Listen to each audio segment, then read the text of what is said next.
There are that many games? Here it comes. Here. Open your mouth, prepare your tongue, because you're about to get a taste. I cannot believe we've gone 12 episodes without me being able to talk about Final Fantasy. Well, I know the doll is bad, so I gotta think the Dusty Balloon is less bad. I mean, if all life everywhere ends, what have I lost? Facial hair as a theme is not something I ever would have chosen. So yeah, that's the one that Rock is just sweaty the whole time. Yeah. He's got that good pointy Jafar beard. I've got 3 pages of AMA citations. This is the Debate This podcast.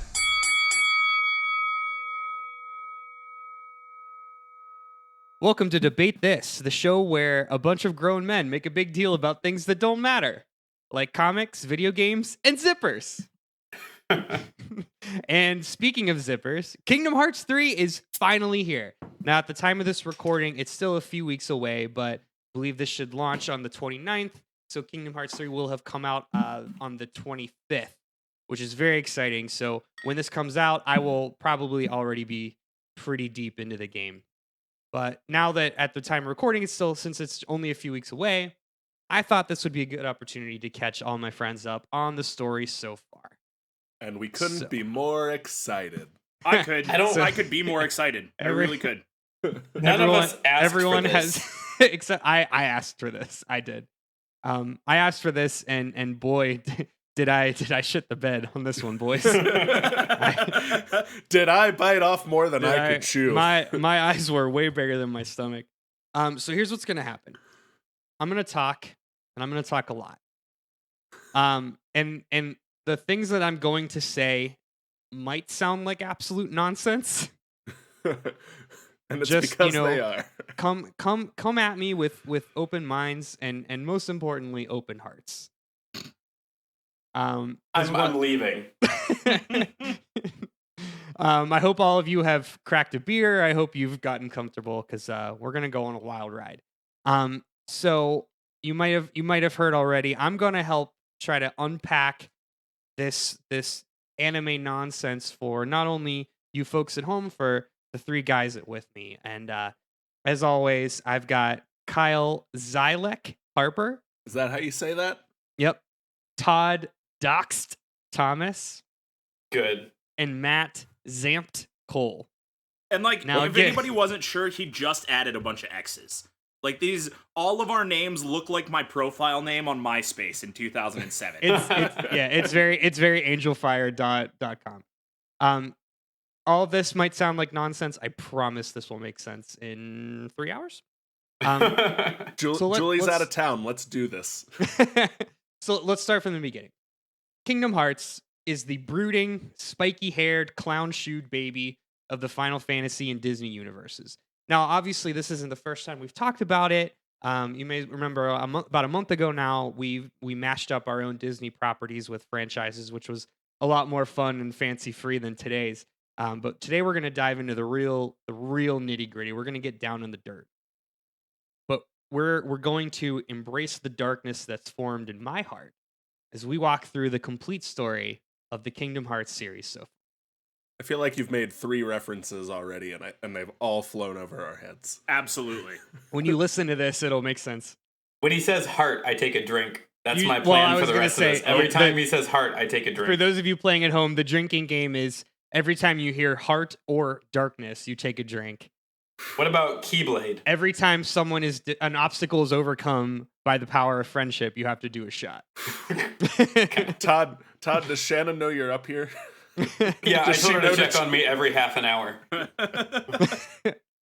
All right, so let me kind of set the scene before we get into the lore. So for those of you that don't know, Kingdom Hearts was first released in 2002 for the PS2.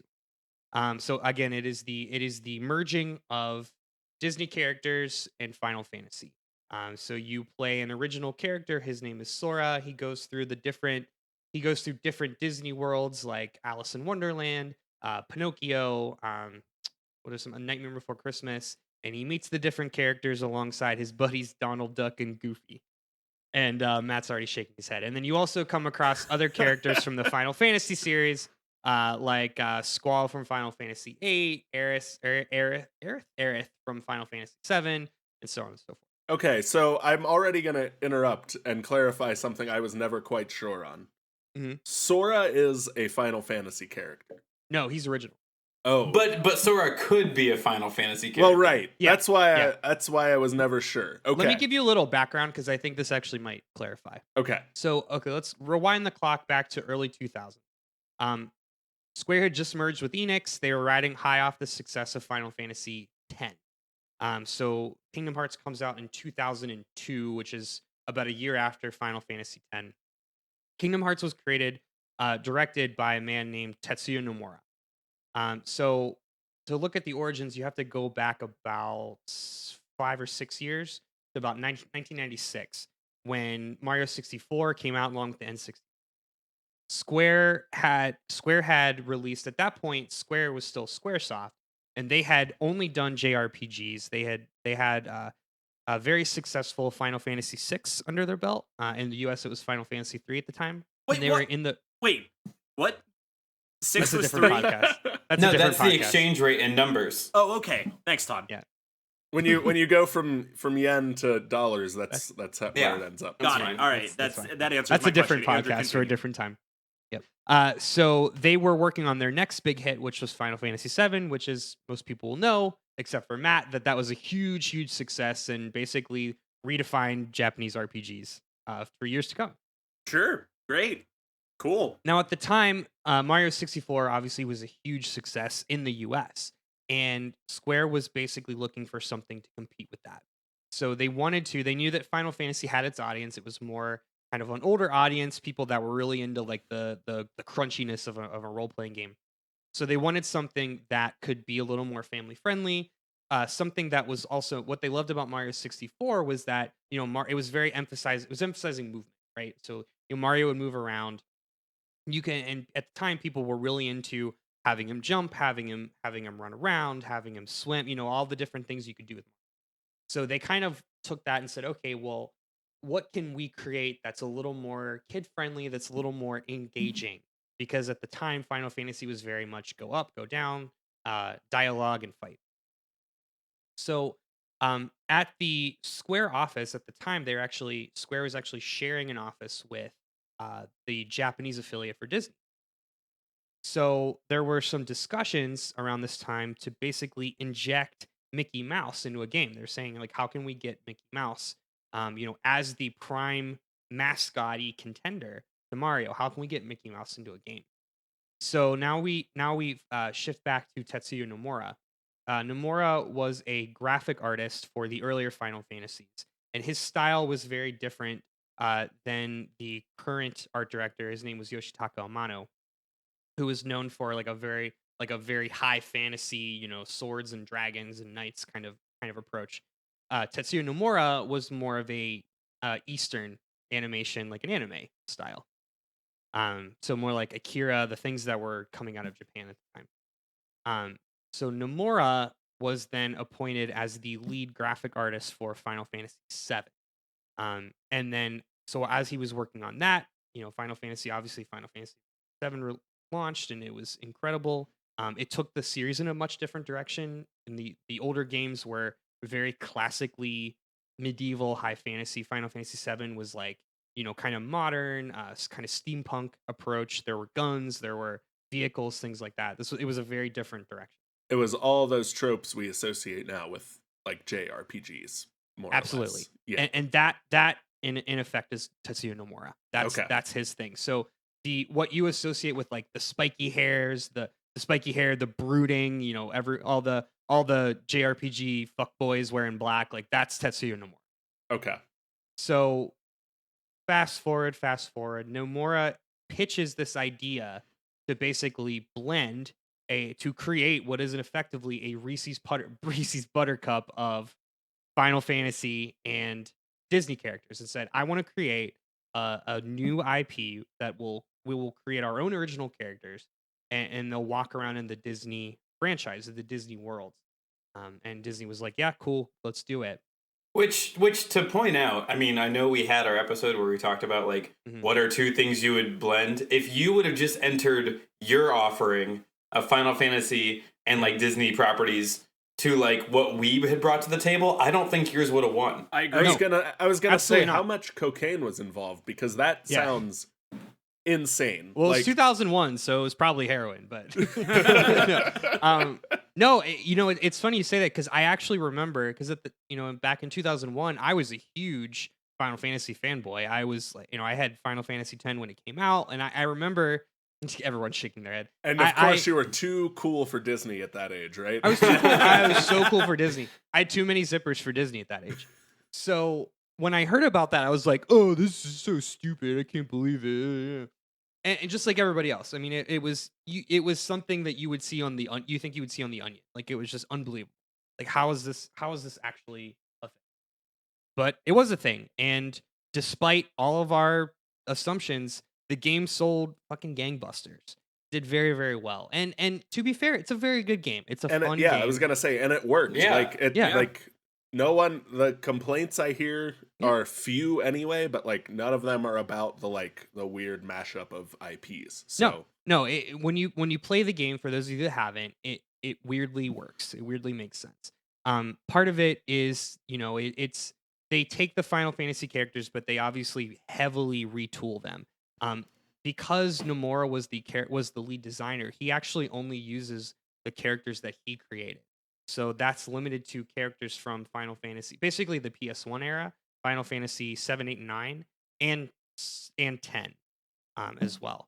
And since that time, I think it's only been characters from that era, because we've not seen like a mini Lightning from 13 or anything like that. But they redrew the characters. A lot of them appear as kids, or maybe they're more like cartoony versions of themselves. The only exception being Cloud, who appears in the Hercules world, literally as himself, which was a whole thing. We won't cover that today. That's too far. Well, it basically it'll be in our follow-up episode for our Patreon subscribers.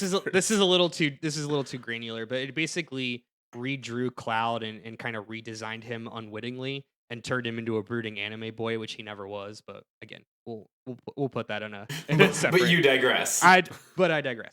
So the one interesting thing here. So again, like I said, the pitch was accepted. They moved on. They started development, and months progressed, and they were working through things. And basically, when Square went to Disney with their first kind of proof of concept, they had the traditional RPG, dudes with swords fighting monsters, and Disney was like, "Whoa, we don't want our characters with weapons. Like that's in the branding, in the Walt Disney Company branding guidelines, that's rule number 2, right? They can't cuss, they can't swear cuss, and they can't shoot a gun. They can't say a cuss. No. Yeah. Yeah, they can be accidentally racist, but they can't swear cuss. Yeah. So, whoops. So that was a big sticking point. It's like, well, we don't want Mickey Mouse to have a sword, which is a very weird sentence to say, but we're going to hear that a lot today. So they went back to the drawing board. They're like, okay, well, how can we, incorporate the same elements? Because we need to make a game. It can't just be like jumping on platforms. We need them to do something. So they took the sword and they made it blunt. They said, okay, well, what if it's a key? Which, again, sounds very silly, but when you see it in practice, it kind of makes sense. So they created this world where these spiky-haired, big-feeted protagonists would run around with Mickey Mouse, bashing, beating monsters with giant keys. And it worked. It passed. So that is how we have the Keyblade. Is that really why? Like, that's real? That is very real. Of all the things you've heard so far, that's the thing you have issue with? Is that Disney didn't want swords, so they made a new weapon for the game? If we're being real honest, that to me is the most comprehensible thing. Like, that's the thing that sounds like it could be the most real, so it's the thing I believed the least. Because I fully came into this expecting to understand and believe nothing. Matt, I'm going to try to do my best to help you to understand what you can. That's what I've tasked myself with today. I want this to end with Matt really wanting to play Kingdom Hearts. Okay, and, so Oh my God. and dealing with that internal conflict. I need to make it clear, like, I played Kingdom Hearts 1. I played it, I enjoyed it, I know nothing of the story because I just ran through and played the game. Yes. And I said, this is objectively a good game. And that ends my experience with Kingdom Hearts. And because you got to hang out with Jack Skellington, you got to go sword fighting with the Beast, See, and you you were played done. Keyblade fighting. Most people play Kingdom Hearts like everyone played Halo 4. They didn't actually understand the story. They were just there to play as Master Chief. Does Halo 4 have a story? I don't remember. That's a different one of these things. That's when Todd's brain breaks. That's Todd's. All right, so Kingdom Hearts comes out. We all played as kids. We're down to clown. Obviously, the game was received incredibly well. It was pretty much off the bat assumed that there was going to be a sequel, if not a full-fledged franchise. So 2 years later, they released Chain of Memories, which was the first kind of in-kind franchise title. Now, this one was weird because it wasn't a sequel. It was really just an add-on. And at the time, these big-budget franchises were kind of adamant about porting guide-end games or side games to portable consoles. So the GBA was getting a lot of these. Like God of War did it too. A number of other Assassin's franchises. Creed had one. Thank you. So this was pretty common, and this is a common thread in the Kingdom Hearts franchise as well. Chain of Memories was a card battler. Again, I will explain the mechanics later. I actually played it again. Pretty good game. Like not bad at all. Very weird, but not bad. I'm gonna play Chain of Memories when we're done with this. Because that's right up my alley. The only thing about it, Chain of Memories is good, but it does not give you a good job. It does not do a good job teaching you. Okay, that's the biggest gripe that I had with it. Anyway, I have less than zero interest in ever playing a card battler. Boom, there it is. So Chain of Memories comes out. Now the thing about Chain of Memories again, because it was a portable, because it wasn't on the flagship system, it couldn't advance the story. So the whole point of Chain of Memories was basically you revisit the stuff you did in Kingdom Hearts 1. So when it came out, people were like, "Oh, it's a side game. I don't need to worry about it."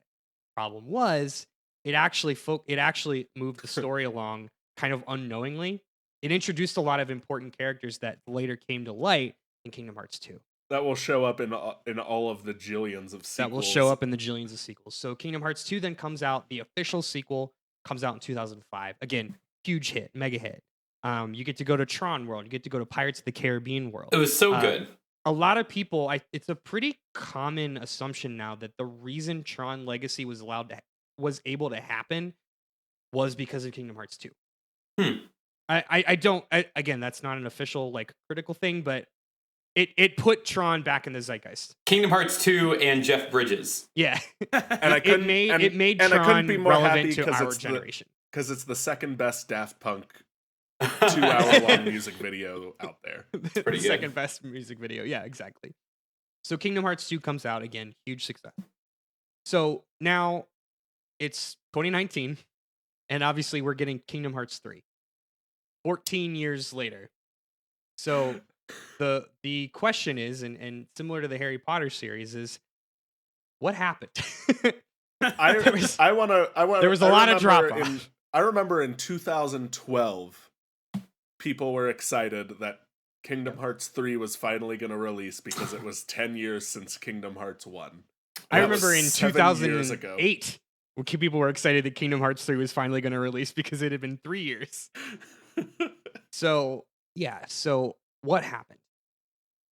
While Kingdom Hearts 3 is technically the next game, there are 6 games in between them, a movie, and a whole mess of remakes and remasters that have come out since 2005. So I read ahead a little bit, and I'm still... A movie came out? Yeah. So we'll go through it. Let's go through it. So the big problem here is you've got... What's the big problem? The big problem is... the big problem is these games didn't stick to one console series or generation. You've got some coming out for PlayStation. You've got some coming out for Nintendo systems. You've got some coming out for mobile. They're just all over the place. It is impossible for one person to expect one person to have basically bought and owned all of them. That is a very big ask of the average consumer.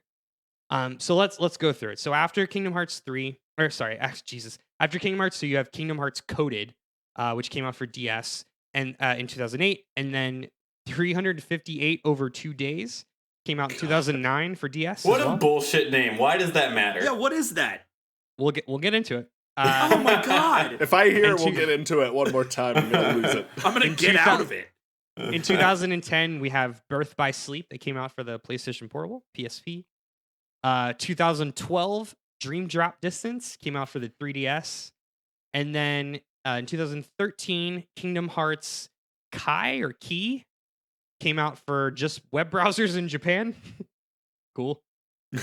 And then that game was then re-released in 2015 as Kingdom Hearts it's Key Kai. Union. It would be Kai, like that's the Greek letter. Right? Kai. It's supposed to be Kai, but they say Key. Oh, I hate. God damn! No! It's a new thing to be mad about. I don't want this anymore. So then in 2013 they had a couple compilations, HD compilations for PS3. There was Kingdom Hearts 1.5 Remix, which included Kingdom Hearts 1 Chain of Memories and an interactive movie, so just the cutscenes of 358 over 2 days. When you say interactive movie, do you mean like Bandersnatch, or do you mean like just no? Just the cutscenes that you just click through with your X button. Yeah, I think I have this, and one of my brother's attempts to get me to play this series.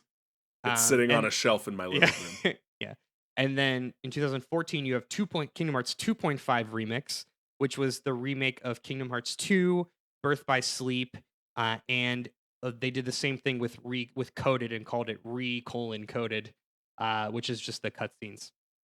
It's kind of crazy to think that they did, the remix in 2013 and the remix in 2014, and then 5 years later gave you 3. And then because in 2017 there was Kingdom Hearts 2.8 Final Chapter Prologue. Jesus. Which is they took Kingdom Hearts Key and created a movie. And this is actually, they just did a full Unreal 4 engine movie called Kingdom Hearts Key Back Cover, which essentially goes over what happens in Kingdom Hearts Key. Kingdom Hearts Keys is just a shitty free to play mobile game. It doesn't have any real bearing, so they actually made a movie out of it. They're like, okay, here's what actually happened. Here's why it's relevant. And then they did the remake of Dream Drop Distance, and my favorite, this is a movie / game, Kingdom Hearts 0.2 Birth by Sleep, A Fragmentary Passage, which is the official prologue leading into Kingdom Hearts 3. Oh, so it has a purpose. It's just stupid. So this is the biggest challenge, and I think what happened was Square came to a point they're like, we have all these games, all of them have some integral part to the story. If we just pump out Kingdom Hearts 3 and people play it, they won't know what the fuck is going on. So they tried the best they could to collate everything. So right now, today on PS4, you can experience all of these games for PS4 in one compilation called Kingdom Hearts: The Story So Far. That is recently released, but that is also the deluxe edition of Kingdom Hearts 1.5, 2.5, and 2. So I want to pause because I want you to explain as a Final Fantasy player. Then Square Enix does this a lot. Does this with Final Fantasy 2? They sure do, Kyle. Because I remember there's Final Fantasy 13.5 and Final Fantasy 13 or 10.2 or something stupid. So not to digress, this is common for Square Enix. Is the point I'm trying to make. It's not uncommon.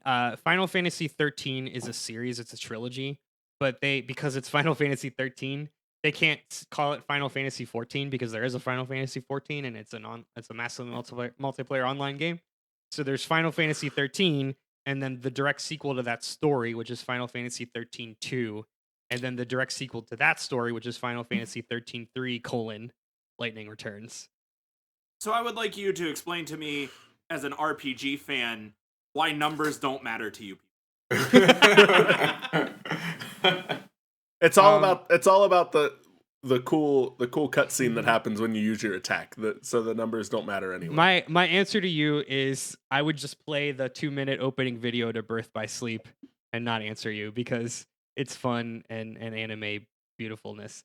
I'm pretty positive I've seen that and it's pretty cool. Yeah, it's super cool. So because you again, just to kind of summarize this, you can play Kingdom Hearts 3 and it's fine. You can go and you can experience the story of Big Hero 6. You can experience Monsters Inc. You can go fight with Sully and and you'll have a great time. If you want to know what the fuck is going on, you have to know what happened in all of these side games. So, let's do it. You guys ready? No, but yeah. I'm saying this as we are about 20 minutes into the recording. This will probably be at least a 2-parter. So, we all work, we've all had jobs, and I'm sure that means that all of us at one point or another have had to watch some online training video that, like, there's no way out of, but you have to watch it or you will get fired.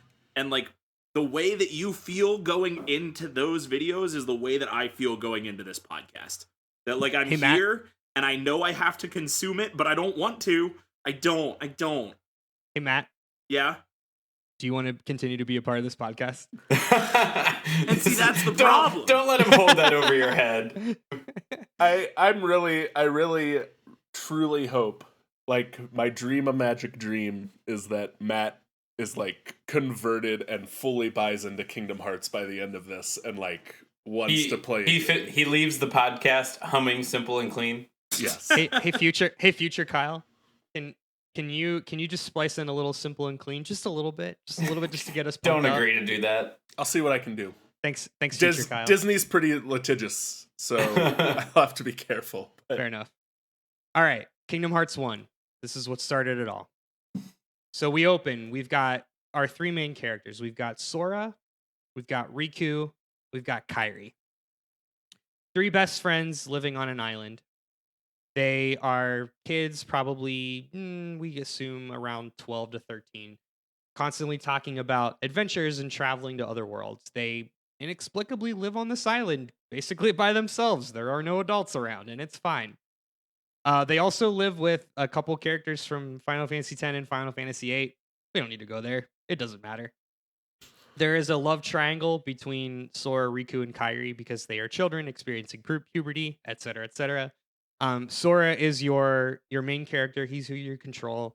He's the happy-go-lucky, free-loving, not a care in the world kind of guy.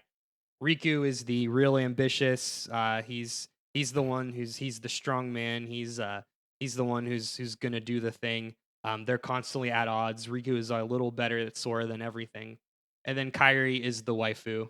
She's just the token girl, the token anime girl. I don't know. She doesn't really have much of a personality at that point. So you go through the Destiny Islands, you do the tutorial, you learn how to pull coconuts from trees and sword fight. And they build this raft, and Riku wants to build this raft to go visit the other worlds. He has this understanding or this knowledge that there are other worlds out there and things that they could see that are far away from this island. Sora's like, I don't know what you're talking about. So a couple days pass, they build their little raft, and Sora is visited by this figure cloaked in absolute black. You don't see his face, you don't see any figures. He says, and it's voiced by Phil Lamar, originally appearing on Mad TV, the door's been opened, and that this world will be plunged into darkness. Their island is then swallowed by a storm that night. He wakes up. He runs out of his house and he sees Riku being swallowed into this scary, oozy darkness, and he eventually gets pulled after. We kind of cut to black. Oh, you fight. Okay, wait. Remembering now. You fight this like big, goopy, black shadow monster, which is like pretty cool. Kind of looks like a big like Zeus or whatever, and he's like punching you. Is this your fight you're supposed to lose? No, this is your tutorial. This is your tutorial. So this is how you learn how to use the Keyblade. So he's being attacked by these shadow creatures, and this giant key appears in his hand. He's like, what is this? And he wields it like a sword, like a two-handed sword. So he's hacking and slashing, and all these shadow creatures are attacking him. Those shadow creatures, we find out, are called the Heartless. And the Heartless are the representation, the embodiment of darkness in people's hearts. Because this is a kid's game and we can't say evil. There it is. Okay. So the Heartless are attacking the different worlds, and they have attacked their island, and the Heartless want to swallow up the island and envelop it in darkness. And they do so. They succeed. So Sora wakes up. He's in a brand new town. This is like a cool, I don't know, there's it's like always nighttime. It's kind of like a fun little like 20s era town. It's called Traverse Town. And he wakes up. His friends are gone. He runs into Donald Duck and Goofy. Because yes, the Disney characters. Because we've played 2 hours of this game and haven't gotten our Disney yet. And we need to get our Disney. Right. Because so 2 hours ago, some 18-year-old kid named Sora dropped the acid for the first time, and this is when it decided to kick in. There it is. 12 years old. 12 years old, Matt. 12 years old. Okay, all right, sorry. My bad. A 12-year-old watching House of Mouse on a fever dream. Yeah. So Sora encounters Donald and Goofy. Donald and Goofy are looking for their king, who is Mickey Mouse. Donald and Goofy were told to, quote, look for the key. Well, they find Sora holding this giant key blade, and they assume, okay, we found the key, great. Got it. Yep, check that off the box. Game over. Move on to part 2. Sora also runs into Squall from Final Fantasy VIII, who, for whatever reason, is calling himself Leon. Yuffie from Final Fantasy VII, and also Aerith from Final Fantasy VII as well. I think those are the 3. So those are like and Sid from Final Fantasy VII as well. Sorry. How could you have possibly forgotten? Good catch. We didn't want all the hate mail that would have brought. So the Final Fantasy characters in this universe, all come from the same world, and their world was just enveloped by darkness. And Squall from Final Fantasy VIII explains that the Heartless are this big bad who are basically swallowing up all the worlds. They're destroying life as we know it. Someone's got to stop them.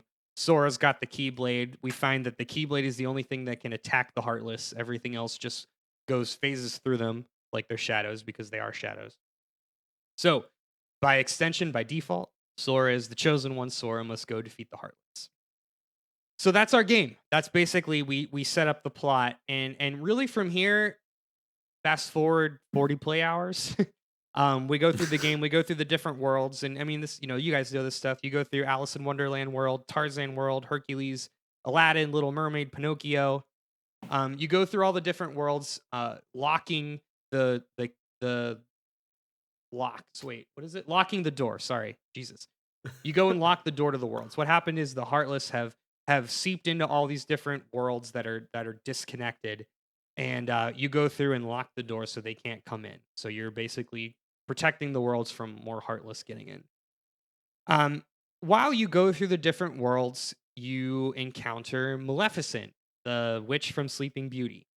Maleficent is revealed that she's kind of doing like a Dr. Wily Mega Man thing, where she's going and collecting all the bad guys.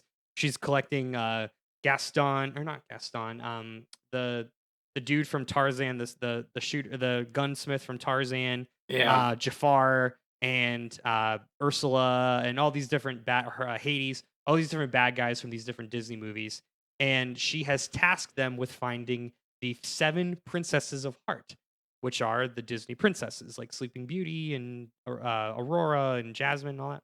Clayton is the guy's name from Tarzan. Thank you. Clayton. Thank you.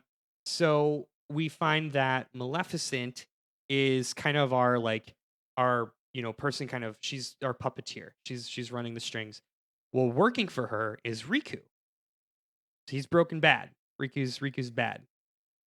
Riku thinks that if he works for Maleficent, she's going to help him find what he's looking for, which is Kairi.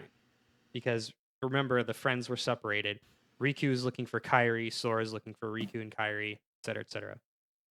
Sora eventually encounters Riku and they fight. He's like, "Why are you being bad?" And Riku's like, "Why are you not caring about Kairi?" And they have some prepubescent nonsense. Riku gets away. So then we do a couple more worlds. Nightmare Before Christmas. We do Peter Pan. We finally arrive to Hollow Bastion, which is the first.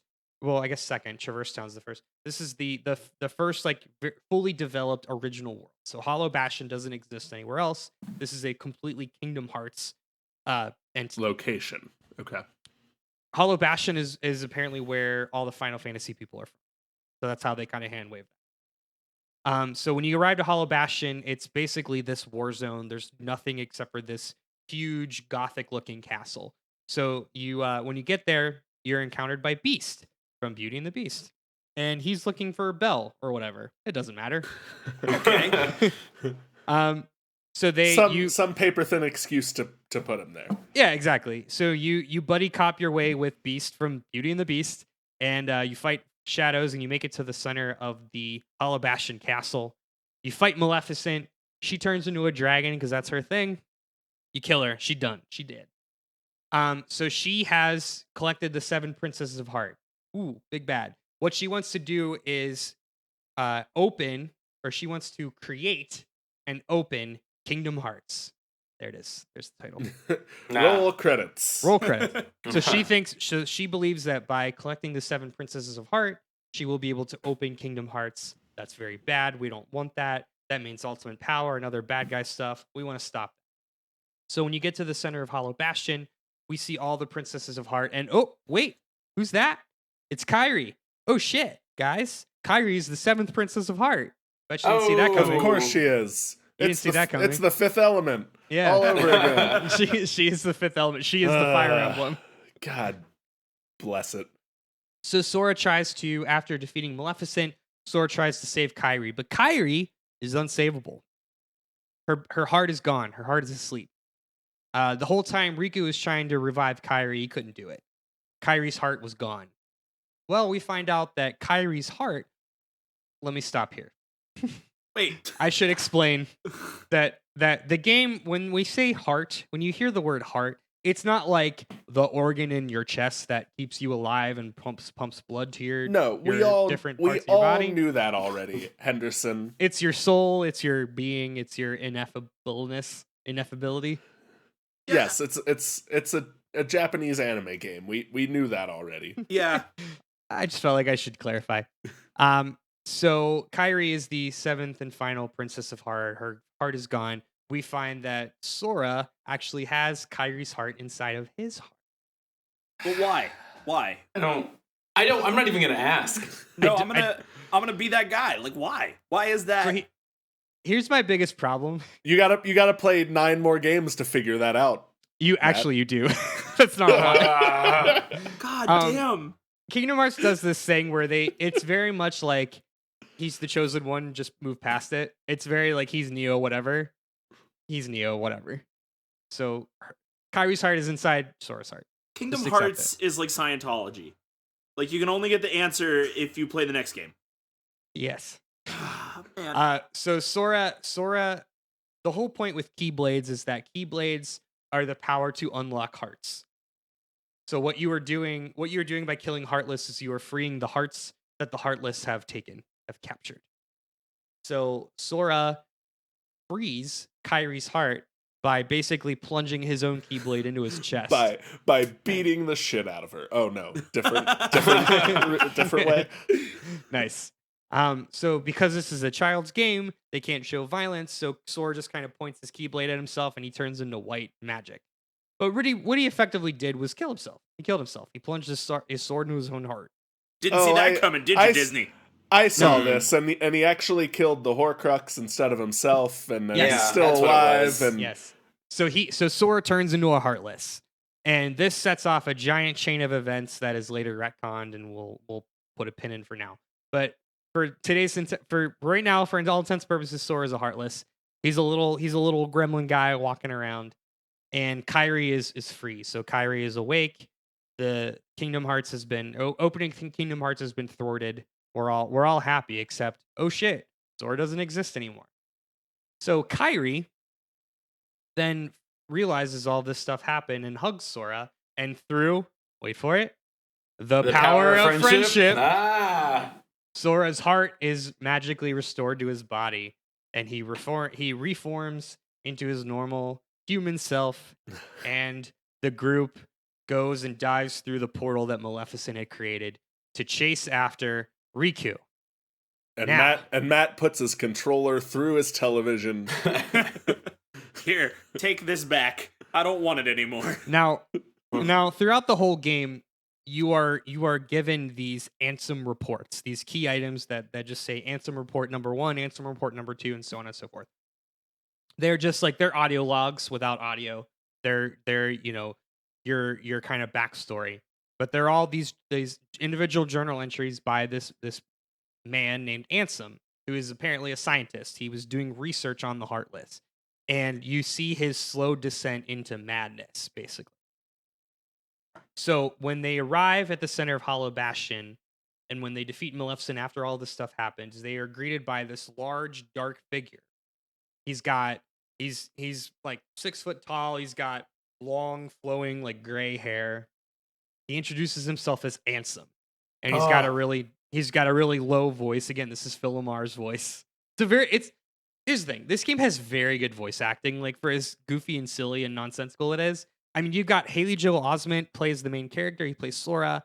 It's got all the almost all the original Disney cast. Yeah. Hayden Panettiere was Kairi.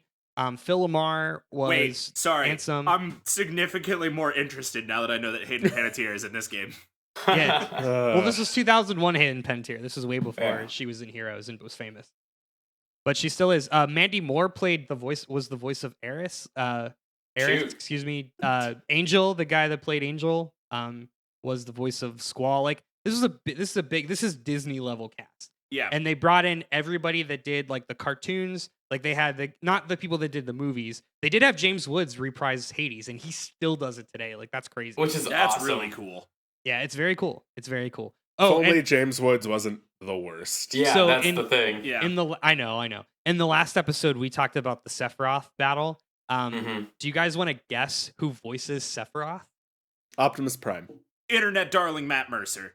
Close. Oh, I have no guess. Actual cannibal Shia LaBeouf. There it is. I changed my answer. The voice of Sephiroth is none other than NSYNC's Lance Bass. That was my next guess. What? I kid you not. That is very real. You can look at it on IMDb. Like height of his career, Lance. 2002. Hey, yes. The Backstreet Boys were almost Jedis. Like, that almost happened. This was 8 months after. 8 months. That's a different podcast. 8 months and 1 year after Bye Bye Bye. Lance Bass as Sephiroth. Wow. Yep. Hey, look, Ma, I made it. Exactly. But JT isn't in this at all. JT is not in this. No, JT, former Mouseketeer, is not in Kingdom Hearts at all, but Lance Bass is. Yeah, maybe JT was Sephiroth first. I don't know.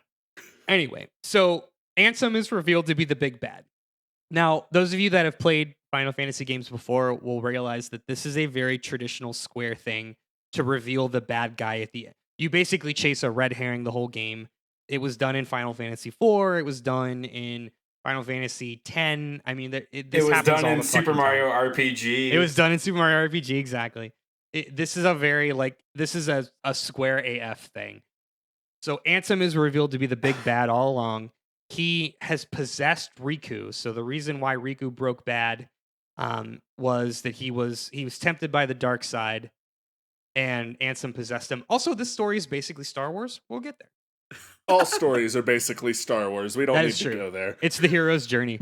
Anyway, so Ansem is revealed as the big bad. Everyone chases Ansem through this portal, and they end up at the end of the world. That's a proper noun, not a descriptor. Ugh. Okay.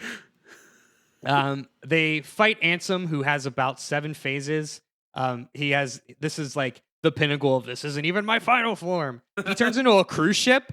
I'm not kidding. What? He turns into a cruise ship. You fight a cruise ship. You do. Sure. Fuck you. What? Yep. Is it a Disney trademarked cruise ship? It's a Disney liner. It's a Carnival Cruise TM. No. Ansem turns into a fucking ship. It's ridiculous. So this battle, I remember like being 13 and even at that point at the pinnacle of I'm down with JRPGs being like, come on. Like I was down to clown with most of this until like, come on, 7 phases. And now you're a cruise ship. Give me a fucking break. All right. Question. Yep. How long did this fight take 13-year-old Andrew to beat? 45 minutes. I'm not kidding. Like straight through. I mean, like how many tries? Yeah. Like oh well, okay. That's the thing. It's not like I don't remember it being very hard. It was just hard enough to be stressful. It was just tedious. Yeah. It was tedious. Yes. Gotcha. And that's when I went back and played a lot of these games. That was my biggest problem, was that it was just tedious bullshit JRPG shit. Stuff that like we dealt with back in the late 90s and early thousands, but for the same reason why I love Final Fantasy VII, but I think it is virtually unplayable today. It's tough. It's tough to get through, and it's for the same reason why it's really hard to get through some of these games, because just the didactic difficulty, where like in 1 minute it'll be incredibly easy, like I'll fall asleep, and the next minute is impossible. Like that is it's very frustrating. But we'll get there. Sorry. But I digress. So the team defeats Ansem. The Ansem, in his like dying breath, tries to open Kingdom Hearts, and he says, Kingdom Hearts is darkness. And Sora's rebuttal is, no, Kingdom Hearts is light. And then the door opens, and then there's just light that comes and blasts Ansem into oblivion. He's like, no! So the door is open. The problem is we have to close the door. Kingdom Hearts, the door is what is linking the dark world and the light world. That is how the Heartless are getting through. So we got to close the door. It is a physical door. It is a giant church door. Good. So Sora, Donald, and Goofy go, and they're trying their hardest to push the door closed, and they can't do it. We hear a voice from the distance. Don't worry, Sora, I'll help you. It's Riku. Riku's okay, everybody. He made it. Oh. Riku's on the. This is a power friendship thing. I'm sorry, I'm stealing your ending. I know it. Yeah. I get it. I'm tired of it. And we're one game in. It's a tearful reunion. Riku's okay, but in a very heroic moment, Riku sacrifices himself because he's on the other side of the door. He's on the dark side. So Riku helps pull the door, but we hear one more voice, and we see a silhouette. And boys, we're 60 hours into this game, and we haven't seen Mickey Mouse. It's Mickey Mouse. Oh, good. Shit. Mickey Mouse says, "Don't worry, Sora. I'll help you." Wow, okay. We need to acknowledge that was a very good Mickey Mouse impression. That was actually pretty good. I'm genuinely impressed. Congratulations. Thanks. You're going to hear that more today. Well, everybody gets You're going to hate it. You're going to hate it by the end of these 3 hours. Yeah. So Mickey Mouse and Riku help Sora, Donald, and Goofy close the door to Kingdom Hearts. The door is shut, and we watch as the 23-minute cinematic continues. As the worlds are restored, the darkness leaves, the island is restored back to its original form. Kairi ends up back on the island, and all is well, except that Sora, Donald, and Goofy now are trapped in scary nothing space. Oh man. Yeah. So we finish Kingdom Hearts 1 with Sora, Donald, and Goofy walking down this kind of grass dirt path that seems to go nowhere. It just goes on forever. It's like the Snake Road in Dragon Ball Z. Anybody? Yeah, I get that one. That one. Yeah, we're best friends. Awesome. So it's kind of like the Snake Road. They walk down in this like forever path, and Pluto shows up. You know Pluto the dog? Yeah. Shows up. Mm-hmm. Cause sure. And he's but got why? He's got a little card, and it's got the Mickey Mouse emblem on it. Mickey Mouse is alive, you guys. So Sora looks at his friends, and he does a weird anime smirk. He goes, "Ha! Let's go!" And they just start running into nothing, and we fade to black. And that's the entire story of Kingdom Hearts. And that's the whole story of Kingdom Hearts. And now you're caught up for part 3. Great. So wait, thanks for listening to debate this. Okay, so now we've got Chain of Memories. Chain of Memories. Oh wait, opens... so we're going to a new one. Yeah. Well, yeah. We're on the second one now. Okay. We've All right, on. I'm ready now. There it is. All right, so Chain of Memories. Remember, this is the Game Boy Advance one. It was re-released on PS3. Again, not a bad game. Card battler. It's weird. Anyway, Chain of Memories starts literally where Kingdom Hearts 1 left off. The team is running through Snake Road, the big green grassy field, and they arrive at a big scary castle. It's all white and green, whatever. A cloaked figure, kind of looking he's in like a big black robe. He looks similar to the figure from the beginning of KH1, but there's more zippers in this cloak. Good. I don't know if that's a joke or not. It's not. Got it. He approaches... The technology advanced so they could render zippers more easily. They had more polygons for zippers. When PS3 launched with that new zipper technology. So this cloaked figure tells Sora to lose what he remembers or lose his memories to find what he seeks, which is Riku. Sora is looking for Riku. So they go through the castle. This castle is called Castle Oblivion. It's all white. It's actually kind of a cool aesthetic. Everything is white. Everything is just a stark white. And like I said, beginning of the game, they couldn't do any new content. So Chain of Memories basically just rehashes all of Kingdom Hearts 1. So you go through all of the different worlds, but the whole gimmick is you're in Castle Oblivion and everything is controlled by cards.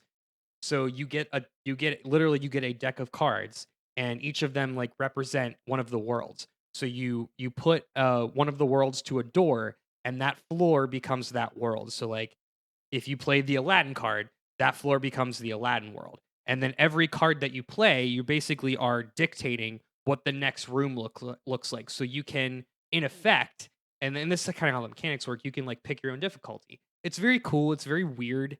It takes a lot of like training and getting used to. And it's ultimately completely pointless. But yeah, whatever. So they're in Castle Oblivion. We learn that Castle Oblivion is home to Organization 13. Now, Organization 13 is a very important entity. They are basically the main villains in Kingdom Hearts 2. They wear these black cloaks with the zippers. They're all like head to toe black cloak. You can't see their face. When they take off their hoods, they have spiky hair because of course they do. So we run into throughout the game, we run into 6 or 7 of the 13 Organization 13. And that's why it's Organization 13. Oh. The first org member that you run into, his name is Axel, and he's got big like fiery red hair, and he's voiced by the guy that did Raiden in Metal Gear Solid 2. And Nice. according to this, he has cool flame wheels. He has super cool flame wheels that he spins around like a cool hipster brooding majorette. Like a trust fund kid who's at Burning watched too much Evangelion. So we go through the castle, and the whole gimmick is Sora and Donald and Goofy start to lose their memories. So they start to lose, and not like important things, but details, right? So they're like, oh, what was that castle that we went through called Bastion? They don't remember the name. And that starts to become more and more apparent. Nothing is subtle here. Everything is very like on the nose. Everything is at face value. Yes, it's Shyamalan storytelling, you know. It's like, whoa. It's but it is what it is. So they're starting to lose their memory. Well, while this is happening, Sora starts to remember this girl named Naminé. So she's this little blonde girl. She's about the same height as Kairi. He remembers this fourth girl who was friends with them on the island. She appeared one day, and she hung out with them all the time, and they were best friends. And he basically just forgot about it. And as they go through the castle, Naminé starts to be like this kind of like, oh yeah, I remember her, to like, I need to protect Naminé at all costs. And you see that there's a particular moment, again, nothing is subtle, there's a particular moment where it flips, where Sora completely forgets about Kairi, and in effect has supplanted Naminé with Kairi in his mind. So now he's looking for Naminé, and Naminé's like visage, she keeps like appearing to him like in like telepathy, I guess.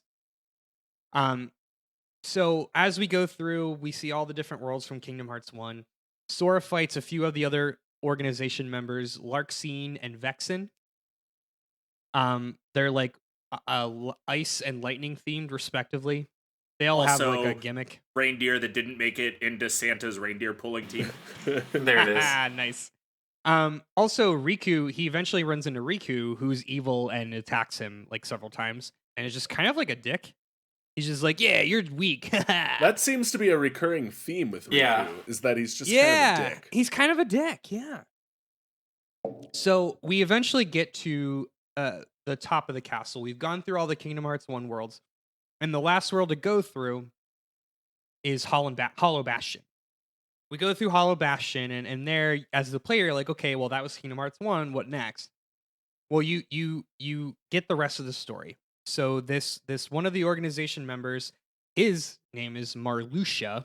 Now he's very androgynous, as most of them are.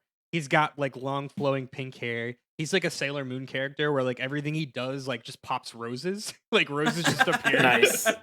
Like like the mask whatever from Sailor Moon. Reference? Yeah. Yeah. Okay. We got awesome. it. It's just we got a lot to get through. Yeah, we're best friends. So Marluxia has kidnapped Naminé. She has her captive at the top of the castle. So Sora gonna go get her. It's literally what it says in my notes. So I remember, I only played the second one, but at one point you visit like the graves of Organization 13 or some shit like that. Like, and I remember seeing that, be like, oh, this is weird. Good thing I don't understand any of this, and I kept moving. Like, I specifically remember being like, that's a lot of graves, I think. Oh well. Okay, so we get to the top, and the last world is the only world, which is Castle Oblivion. So we run through Castle Oblivion. The big bad is Marluxia, so we have to confront Marluxia to save Naminé. We beat Marluxia. There's tons of roses that come out of him, and Marluxia does this weird thing where he just kills all of your cards. Like, it sucks. It is just a sucky boss battle. We get to Naminé. Naminé explains that what happened was Naminé has powers because she does. She can fuck with memories. She can erase memories. What she was told to do by Organization 13 was to F with Sora's memories to trick him into coming into the castle. Fortunately, he thwarted Marluxia's plans, so Naminé is going to set everything straight. She offers to restore his memories. So the last scene of Chain of Memories, Naminé leads Sora into this big old like pod. It looks like it's like a giant metal pod, and she says, "You're going to be put to sleep for 1 year. I will restore all of the memories that you have," because at this point Sora has forgotten everything, even his friends Donald and Goofy, everything that's happened in Kingdom Hearts 1. And that's where the stupid title 365 over 2 days comes from. I remember that. Yep, you got it. Something. Yeah. So the way they're hand waving here is because of this rewriting, Sora will in turn forget everything that happened in Castle Oblivion. So when he wakes up at Kingdom Hearts 2, he does not know anything of Chain of Memories. This was Square's way of saying, yeah, you don't really have to play Chain of Memories. But but it all happened. But it all happened and everybody else knows about it. So you're just as confused as Sora is, and Sora is constantly just confused. So there's a new game plus to Chain of Memories. You actually get to play as Riku for the first time. Oh shit, I'm sorry. The thing that I forgot. Riku wasn't actually Riku. Riku was a fake clone mannequin created by Marluxia. That old song and dance. That old chestnut. Jesus God. Riku's not such a bad guy. Riku was actually in Castle Oblivion the whole time. But he was fighting his own battle in the basement. So, Is it a spoopy basement? No, it's still white. It's just different floors because it was the Game Boy Advance. They didn't have that much budget. So after Sora is put to sleep to regain his memories, we start New Game Plus. That is with Riku's story. Riku's story as Riku's game is much harder and sucks and is way less better than Sora's. I didn't play it. I just watched videos. Here's the short answer. Riku ends up at the castle. He's approached by a man he's first approached by a man in black robes who reveals himself to be Ansem from Kingdom Hearts 1. Gasp, I know. Ansem is actually not there. Ansem is inside Riku because Ansem possessed Riku. Ansem is a part of Riku. Ansem is the darkness inside of Riku. So Riku's constantly trying to fight away Ansem, fight back the darkness. Riku is later approached by another man named Diz. He introduces himself as Diz, as D-I-Z. He's dressed in complete red robes and has bandages over his face. Wait, Andrew, who was it? Diz. Diz nuts! There it is. There we go. Got it! I saw that coming, and I didn't stop it. I did nothing to stop it. Fuck yeah! I can't even be mad. Evil is really able good. to prevail when good men do nothing, Todd. Yeah, there it was. Every day we stray farther from the light. So there. And you guys will remember that Riku met up with Mickey in the dark world. So Mickey telepathically communicates with Riku because he can, and he's like, "Don't worry, Riku, I'm going to help you." And they've got a mind meld situation going on. That's fun. Riku then basically goes through the same fucking thing that Sora did. He does all the world cards. He goes through the different worlds. Riku also meets Naminé. Oh, actually, let's step back. Riku fights the other organization members that are a part of this, that are kind of like watching from the background. So we've got Vexen, Lexaeus, and Zexion. And Riku is also fighting the Riku replica, who's evil. And he's like, "You're not Riku. I got the darkness. I've embraced the darkness." And Riku's like, "I can't embrace the darkness. I'm good." And Riku's like, "No, you're not. You're bad." He's like, "No. Oh, maybe I am bad. I'm going to embrace the darkness too." And you embrace the darkness as Riku, and you get new abilities, and it's sweet. And then you beat the game, and it's done. Riku meets Naminé, who then offers him the same deal as Sora, because she was also fucking with his memories as well. Because the whole time he was like, "I got to save Naminé. I don't know who Naminé is, but I got to save her." So Naminé is like, "I can restore your memories." And he says no. And here's why he says no. Because Riku wants to fight the darkness. He's got to fight back Ansem. He's got to control that whatever is in his heart. So Mickey catches up with Riku, and they meet up with Diz. D-I-Z. Diz nuts. Diz is now basically their boss. So they're like agents of Diz. Diz gives them these black cloaks. That's weird. These black cloaks just look like just the ones that the organization uses. That's interesting. Well, he explains the reason they use the black cloaks is because the Heartless can't smell you. They can't smell you because apparently if you wear the this special darkness color, you smells cannot be smelled. That is correct. And that's it. That's all the explanation. So we're good. So we've got Riku and Mickey teaming up. They're gonna buddy cop their way. They have basically been charged to protect Sora while he gets his memories restored. So the Heartless are just like Predator. They just like you smear mud on your face and you can't be seen by them. Like I guess, yeah. I mean that's not a bad comparison. Ugh. So Riku's got this new resolve. He's not running from the darkness. Ansem lives inside his heart, and he's gonna fight it off. The last boss is Ansem.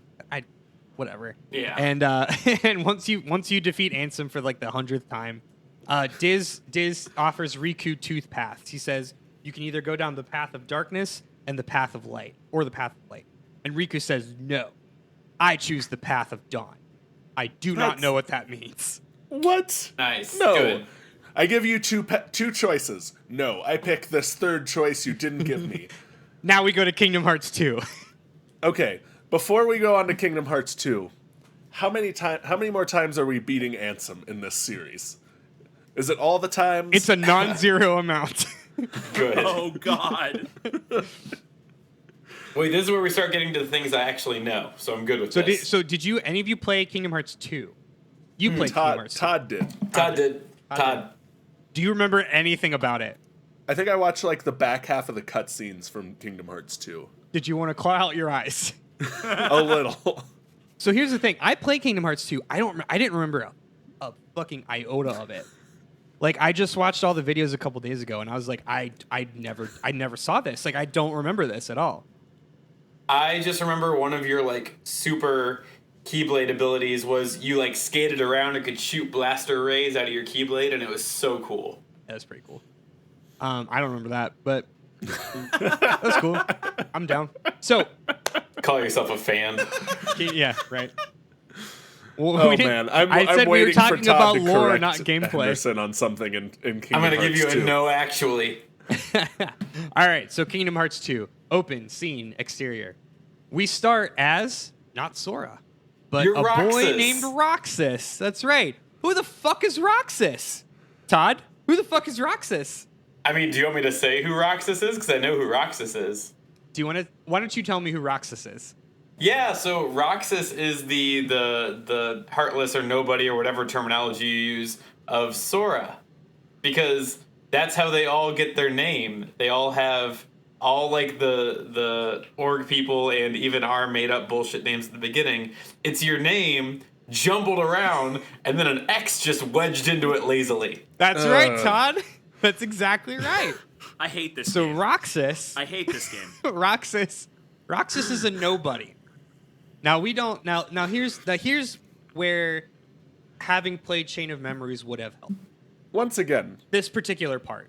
what was the cocaine budget for the development of these games? My answer to you is yes. Let's move A non-zero amount. So I think what Square did a better job as they added in more cutscenes in the final mixes. They added more cutscenes in the final mixes to make this a little easier to comprehend, because when Kingdom Hearts released and you basically, like, they Metal Gear 2'd it, right? Like, you play, or I guess they reverse Metal Gear 2'd it. You play the first 3 hours of this person you've never met before, you don't know his name, and you're like, who the fuck is this, and who the fuck are these people, and where is Sora? And nobody knows, right? It's very jarring, it's very confusing. And as soon as I play this, I'm like, well, clearly I'm missing something. And come to find out, nope, this is just super weird. So the final mixes do a better job of kind of easing this in. So the new cutscenes that you see is that once Sora drives his Keyblade into his heart, Roxas is created. And the whole crux of Kingdom Hearts 2 is to introduce the idea of the nobodies. So in Kingdom Hearts 1, we've got the Heartless. Heartless are created from the darkness in people's hearts. Nobodies are created when when a person's heart leaves their body.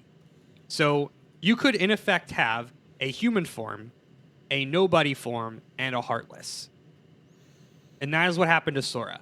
So Sora had a Heartless, turned into a Heartless, and when he turned into a Heartless, the rest of his body was his nobody was created.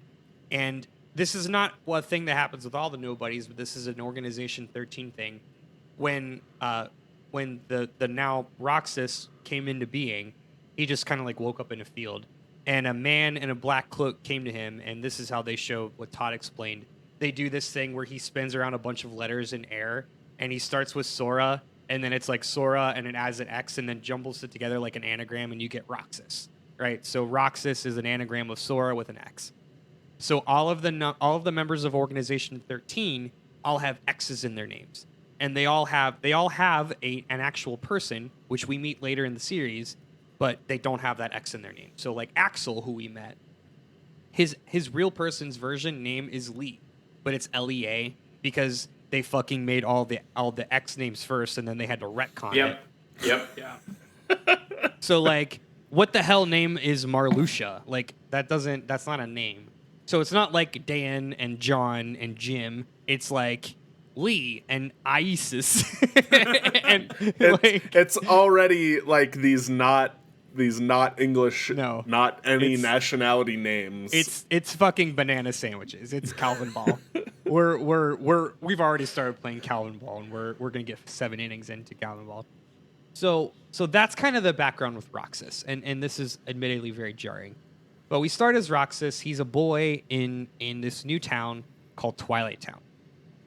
And while we start with Roxas, we keep cutting back to Kairi, who's a couple years older, she's back on the islands, and she's going to school with other people so that we know there are other people on the island, and it is not just 3 children on a deserted island fending for themselves. So that's important. She doesn't remember Sora. So there's a conversation like, oh, remember that other boy who used to live here? She's like, yeah, what was his name? So she doesn't remember Sora. And at this point, Sora's memories are still being restored. So not only does Sora not remember anything, nobody remembers Sora. We don't really know why, but it doesn't matter. Okay, I'm glad that you clarified, because I was just about to ask why. Because why? Why? Matt, I'm gonna save you a lot of heartache, and just it's probably best to assume every time you want to ask why, the answer is anime bullshit, or there is no answer. I hate this. So Roxas is having dreams about Sora, and he's inexplicably telecommunicating with Kairi. And Kairi thinks he's Sora through their dreams or whatever. This is basically your tutorial. This is your 3-hour tutorial. Playing Roxas in Twilight Town. You do a bunch of odd jobs. You collect money. You hit volleyballs with keyblades or with wooden swords. It's weird. You do something for 3 hours and you call it a tutorial? Yeah. That is a motherfucking game. Yeah. Jesus. Yeah. I mean, it's what would today be? It would be a demo or a prologue, honestly. Like it would have been released as a separate game. It is 10 years ago version of the Birth by Sleep fragmentary passage. Like it would have been released as a $20 DLC probably. Oh. Which is gross in its own right, but you know what, it is what it is. So you go through Twilight Town. It's a very flimsy story, but like you have Roxas has these other 3 meaningless friends, and they want to go to the beach for summer vacation, and you're getting money, and all this weird shit happens. Time will stop, and you start getting attacked by these goopy gray monsters, and they're kind of like, they look like the Putty Patrol, but they're much more goopy, and they're like, and they're nobodies because they have no body. Get it? Ugh. Get it? Ugh. It's good. It is. What do we call these things that don't have bodies? But what's weird? They do have bodies. They don't have hearts, but they're no bodies. I don't know. So we're also reintroduced to Axel. So Axel appears. Remember Axel, guys? And his sweet fire wheels. And his sweet fire wheels. Oh, okay. Yeah, you do. That He's helps. the guy with the fire wheels. Sure. Okay. Yeah, Ryan from Metal Gear Solid 2. You remember him, Matt? Yeah. So Axel keeps approaching him. He's like, "Yeah, we're best friends." And Rox is like, "I don't know who you are, stranger, person Stranger who's danger." Oh, yeah, grown man who's much older than me, and who is wearing a black cloak." Does Kingdom Hearts 2 have an inexplicable mature rating that we're not aware of yet? The other weird, this opening is very weird, and again, I can't say it enough. It's very jarring. So we keep cutting to these other 2 figures, this person in a black cloak and Diz, the person in the red cloak from Chain of Memories. But you wouldn't know who is Diz if you didn't play Chain of Memories. They keep talking about his restoration is almost complete. And there's a computer voice that's saying, restoration, 68%. And we keep cutting to this. And what's happening is that they're restoring Sora's memories. That's what we assume if we have the context. But again, you haven't played Chain of Memories, you don't know what the fuck is going on. So we continue through his Roxas, more dreams. He starts talking to Naminé. Again, Naminé from Chain of Memories. You remember Naminé? So I wanna clarify. To find out who Diz is in Chain of Memories, you have to play through it twice. Yes. You don't meet Diz in the first playthrough. That's meet correct, him in Kyle. the second. God. And if you haven't played Chain of Memories at all, you are experiencing an entire character in 2 that you've never met. That's correct, Matt. Yeah, can confirm. This was all very new and jarring, and my junior high brain was like, "All right, Yeah. So, When do I get to punch Hades again? yeah." then 16-year-old me was like, I don't care. I just want to make out with girls. I don't care. Because that was my 16-year-old brain. So That's fair. Yeah. We got that. Yes. cool. Anyway, so Roxas is telecommunicating with Naminé, who gives a 30-second brief explanation on what happened in Chain of Memories, and then says that Roxas, is crucial to putting Sora back together. You said Roxel accidentally, and I 100% assumed it was a different character.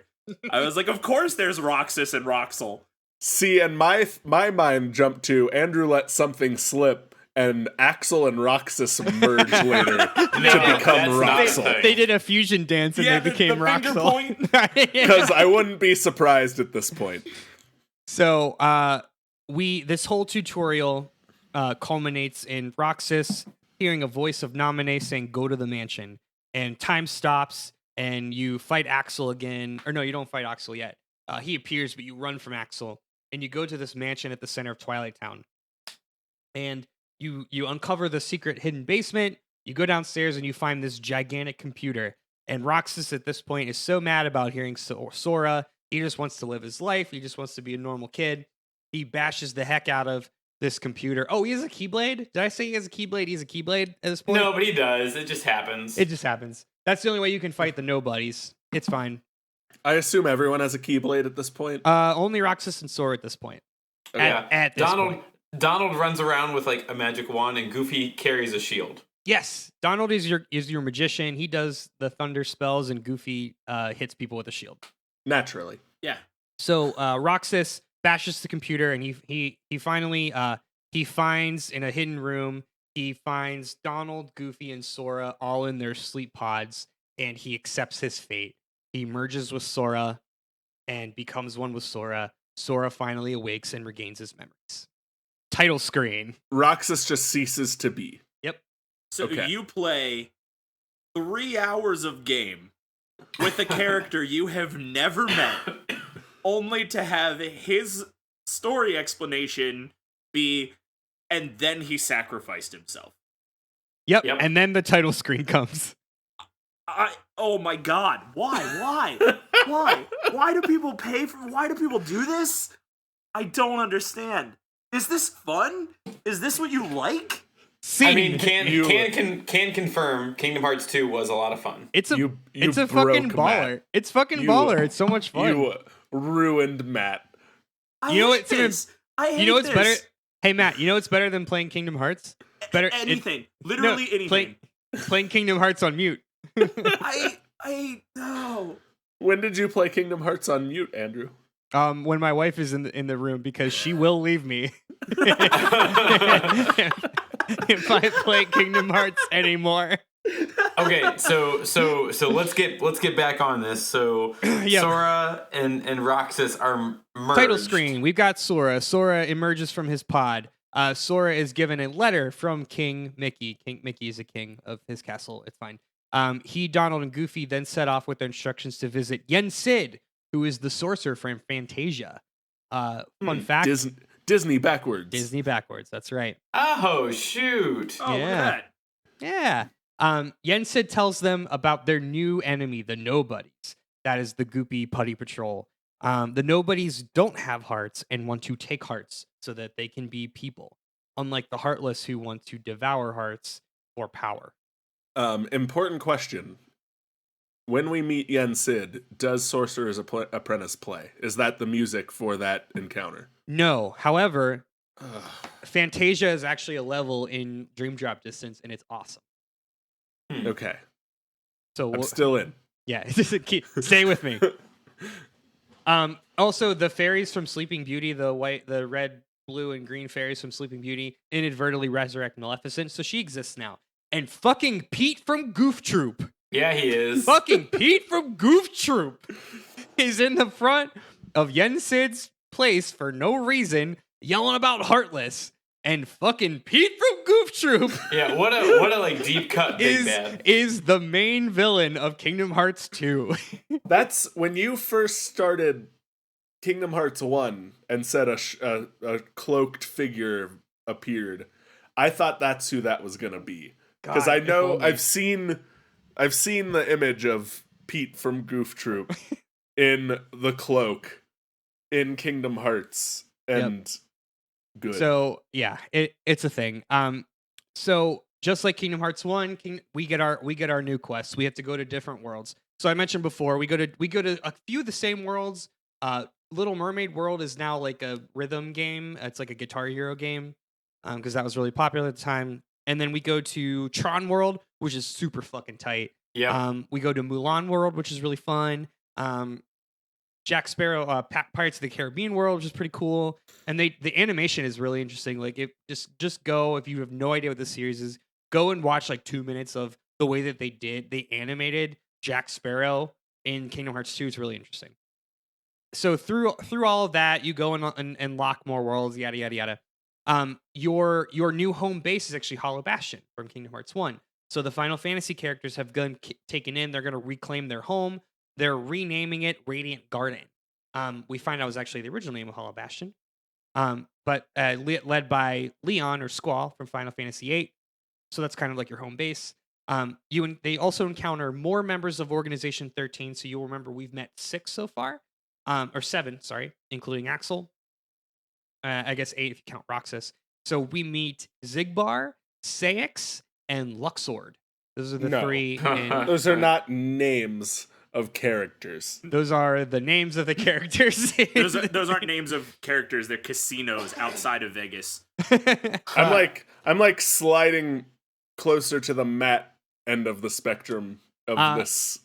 So I'm ping ponging like back and forth, but yep. that was a hard push. Me too, bud. Me too.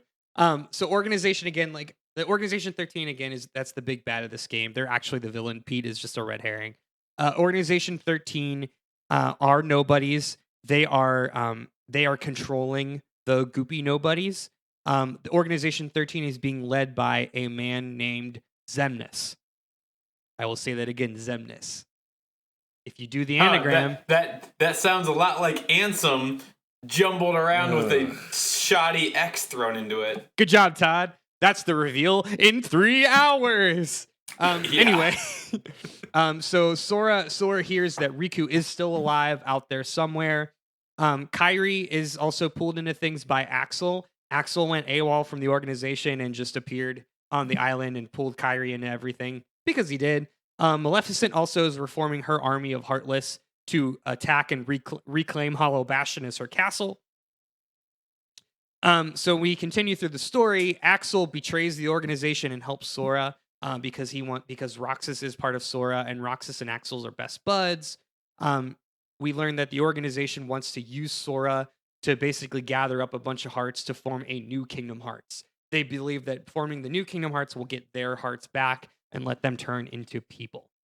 Meanwhile, Riku is constantly being haunted by Ansem from Kingdom Hearts 1. At this point, is this what happens at this point? Yeah, so Sora and company make it to the last world, which is the world that never was. This is the world of the nobodies. He is finally reunited with Kairi and Riku. But Riku doesn't look like Riku. He looks like Ansem from Kingdom Hearts 1. Because at this point, Riku has basically been overtaken by Ansem, but he's in control. He uses Phil Lamar's voice, but he sounds like Riku. Whatever. Everyone just accepts it, and it's fine. Also, we learned that Ansem from Kingdom Hearts 1 is actually the Heartless of Xehanort, who was the apprentice of Ansem the Wise. I'm going to say that one more time. Ansem from Kingdom Hearts 1 is not Ansem. Ansem is actually the Heartless of Xehanort, who was the apprentice of Ansem the Wise. So wait, what's the difference between Ansem the Wise and Ansem from Kingdom Hearts 1? Like, yeah. Right. Why does this matter? Like, we'll get there. Wait, really? Like, we don't know that now? So we also learned that that's in the movie, Matt. God, we also learned that damn it. we also learned that Naminé is the nobody of Kairi. Of course. Which is why she and Sora/Roxas had the connection that they did. So when Sora seppuku'd himself, he actually created Naminé and Roxas at the same time because, say it with me, Kairi's heart was in him the whole time. You guys didn't say I was gonna say the power of friendship. Yeah, I thought power of friendship. God, I thought you guys were. I thought you guys were with me here. Heart of the cards. All right, so the gang is reunited. Riku looks like a tall old man, and no one questions it. So we learned that. So Diz pops up. Diz, remember Diz, the guy in the red? He undoes his bandages and he reveals himself to be Ansem the Wise. Oh, shit. Yeah. Everyone's Ansem. Yeah. Everyone is Ansem. So there's like 3 Ansems running around right now, right? 2. 2. Okay. 2 of them. It's like the Jackie Chan movie 1. Yes. Yep. That's a really deep cut that I don't get. Yep. There's multiple dimensions. That's a good movie. They have to find each other, and if your counterpart in another dimension dies, the remaining counterparts become stronger. Todd, too much of different podcast. Too much. Spoiler alert. Too far of a sidetrack. Spoiler alert. That's half of the plot of Dream Drop Distance. Oh God. Boy. So, Diz reveals himself as Ansem the Wise. Ansem the Wise, we'll just call him ATW. ATW tells everyone that he actually sent Riku to find Roxas, so he knows Riku is actually Ansem. Riku and Roxas fought, and Riku was forced to release the darkness, and has become what I like to call ransom. Get it? I don't like that you call it. I want you to move past that. So Ansem the Wise is also best friends with Mickey, because he's a cool dude. So I think I'm understanding this. Really? Let me hear it. By playing like 60 plus hours of this game, you get Stockholm syndrome and have to see the end of it because this is cuckoo pants bananas. Yeah. Like, So it's a lot. It's not unlike watching Lost in that once you've gotten past the second season, you're like, shit, I'm stuck. God Yep, damn. you're I've in. gotta You're in. I've You've gotta committed- find out what the black smoke is. You've committed this much time, and you all, my friends, have committed this much time. And I know you want to know what happens next. So let's continue. Ansem the Wise explains his plan to code Kingdom Hearts into data. He's going to code Kingdom Hearts into data using a giant laser because reasons. because lasers. Yeah, and it doesn't work because it's a giant laser encoding into data. And that's not what lasers do. Everybody knows lasers don't know HTML. Yep. I mean, Mickey Mouse knows HTML, and he knows that it doesn't work. So it doesn't work and explodes into magic dust. But it also destroys the new Kingdom Hearts, so that's cool. And Ansem the Wise, it also destroys Ansem the Wise, and he knowingly sacrifices himself. It also heals Riku's face, so Riku turns back to his normal self. Oh, he's got longer hair, and he's a little older. To show that time has passed. Exactly. And we get our real, actual big bad, who is Xemnas. Xemnas appears in a black cloak, and he's got long, white, flowing hair, and he is beautiful. And he reveals his plan to create a new world, complete with only nobodies and darkness and evil and sadness and ha ha ha. This is always the plan of big bads in these things. Like, I'm gonna remake it so it's terrible, but I'm in charge. Yeah. That sounds awful. Yeah. Just like being anything else sounds better than being in charge of this nightmare world. Yeah, like who wants to run the apocalypse? I don't get that. Anyway. Resume. Anyway. Yeah. Go on. So the gang goes to confront Xemnas. Obviously, he is defeated. Obviously, he escapes. Before they go and chase him, we get this one final scene with a ghost Roxas and a ghost Naminé rejoining with real Sora and real Kairi. Everyone is whole again. Everyone is happy. Everyone is friends and ready for the final fight because, say it with me, the power of friendship. So Sora... Xanahort was Ansem the whole time. Wait. Oh, okay. Other way around. Oh, my bad. You almost got it. You're close. You're good. I'm impressed. We're gonna have to start over. I think I missed. Good. So Sora and Riku go alone to fight Xemnas a third time, but now he's wearing like a cool zebra white and black coat. He kind of looks like the dude from The Watchmen. It's fun, and they Omni slash him to death, and they're cool. And then they travel together through the world of darkness. They're marooned on a beach in the world of darkness, and they sit down and they find a message in a bottle.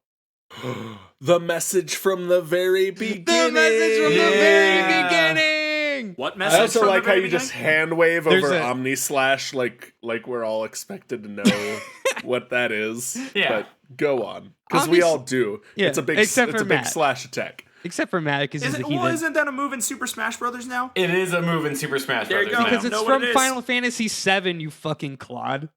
Okay, which game most recently did it, Andrew? I agree with Todd. It doesn't matter. It doesn't matter. I know the Omni Slash from one thing and one thing only, and that's Super Smash Brothers Ultimate.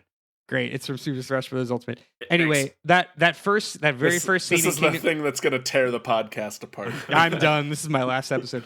The very first scene with Kairi when she was like, "Who's Sora?" She places a message in a bottle. I don't know why. We don't know what it says. But now it's the big reveal. This message in a bottle just washes up on the shore in the Dark Realm because friendship. It says yada yada yada, Sora Riku, yada yada yada, love Kairi. And a big old square appears, and it's a square of light. It's a doorway back to the light world. They walk through it, even though it's in the middle of the ocean, and they appear, boom, they appear in Destiny Islands. Everyone is happy. The quest is over. If you would have said a square of light appears and it's Square Enix, I would have bought it as a big meta joke and been just as fine as what it actually was. Yeah. But go on. No, and my last point, and this is the end of Kingdom Hearts 2. My last point is here, as it was about 1:30 in the morning and I was watching cutscenes through Kingdom Hearts 2, the very last video is like a fully rendered CGI movie of like these very detailed anime fuckboys like high-fiving with fucking Donald Duck, and it's so funny. It's just so weird and funny, and it never gets comfortable. Good. All these cutscenes need to be put in the show notes that we put up. Like Fair. Put in the description of the show for our listeners. I'll put in a works cited for sure. There we go. Cool. So that's Kingdom Hearts 2. How we feeling? I see. I scrolled ahead, and I saw Leonard Nimoy, so I'm back on board. Yeah, I'm good. I'm buckled in. Okay, I want to say this very quickly. The next game we talk about is probably my favorite. Birth by Sleep is actually very good. It is And a what good did this come story. out This was the one on PSP. Okay. It's remastered. You can get it today in the 1. It's in the 1. Or it's in the 2.5 mix compilation. Okay. Which is being sold as 1.5 plus 2.5. Yeah. Great. It's actually really good. I like it a lot. I like the characters. I like the story. I think like as a game itself, as a self-contained story, it is very good. Good. Okay. Okay. I'm on board. So Leonard Nimoy, let's go. Birth by Sleep. Let's do it. Todd, ooh, my throat. do you have a third beer to crack? No, I don't. two out. beers and some nighttime cold medicine is where I tap out. Cool. Well, that'll be groovy. All right. Kingdom Hearts Birth by Sleep. So Birth by Sleep is in effect the prequel to Kingdom Hearts. So our timeline stops at Kingdom Hearts 2. The gang is reunited on the island. We're gonna rewind the clock back 10 years before the first Kingdom Hearts. Okay. Oh, okay. The look of just dead pain in Todd's eyes. Fresh out of beer and nowhere to go. We've got the main characters here. This is a completely new cast of characters. We've got Terra, Aqua, and Ventus. Those are I hate it already. None of them have X's in their names, so we know that's a thing. None of them have X's in their names. Is this an earth, water, fire situation? Earth, air, water. Terra, Aqua, and who? Ventus. Ventus is the one. Unless you're talking about like an air conditioning vent. I didn't get the air reference. I'm sorry. They are. It's Vent. Are you serious? Are you fucking serious? So, Kingdom Hearts Birth by Sleep is the prequel.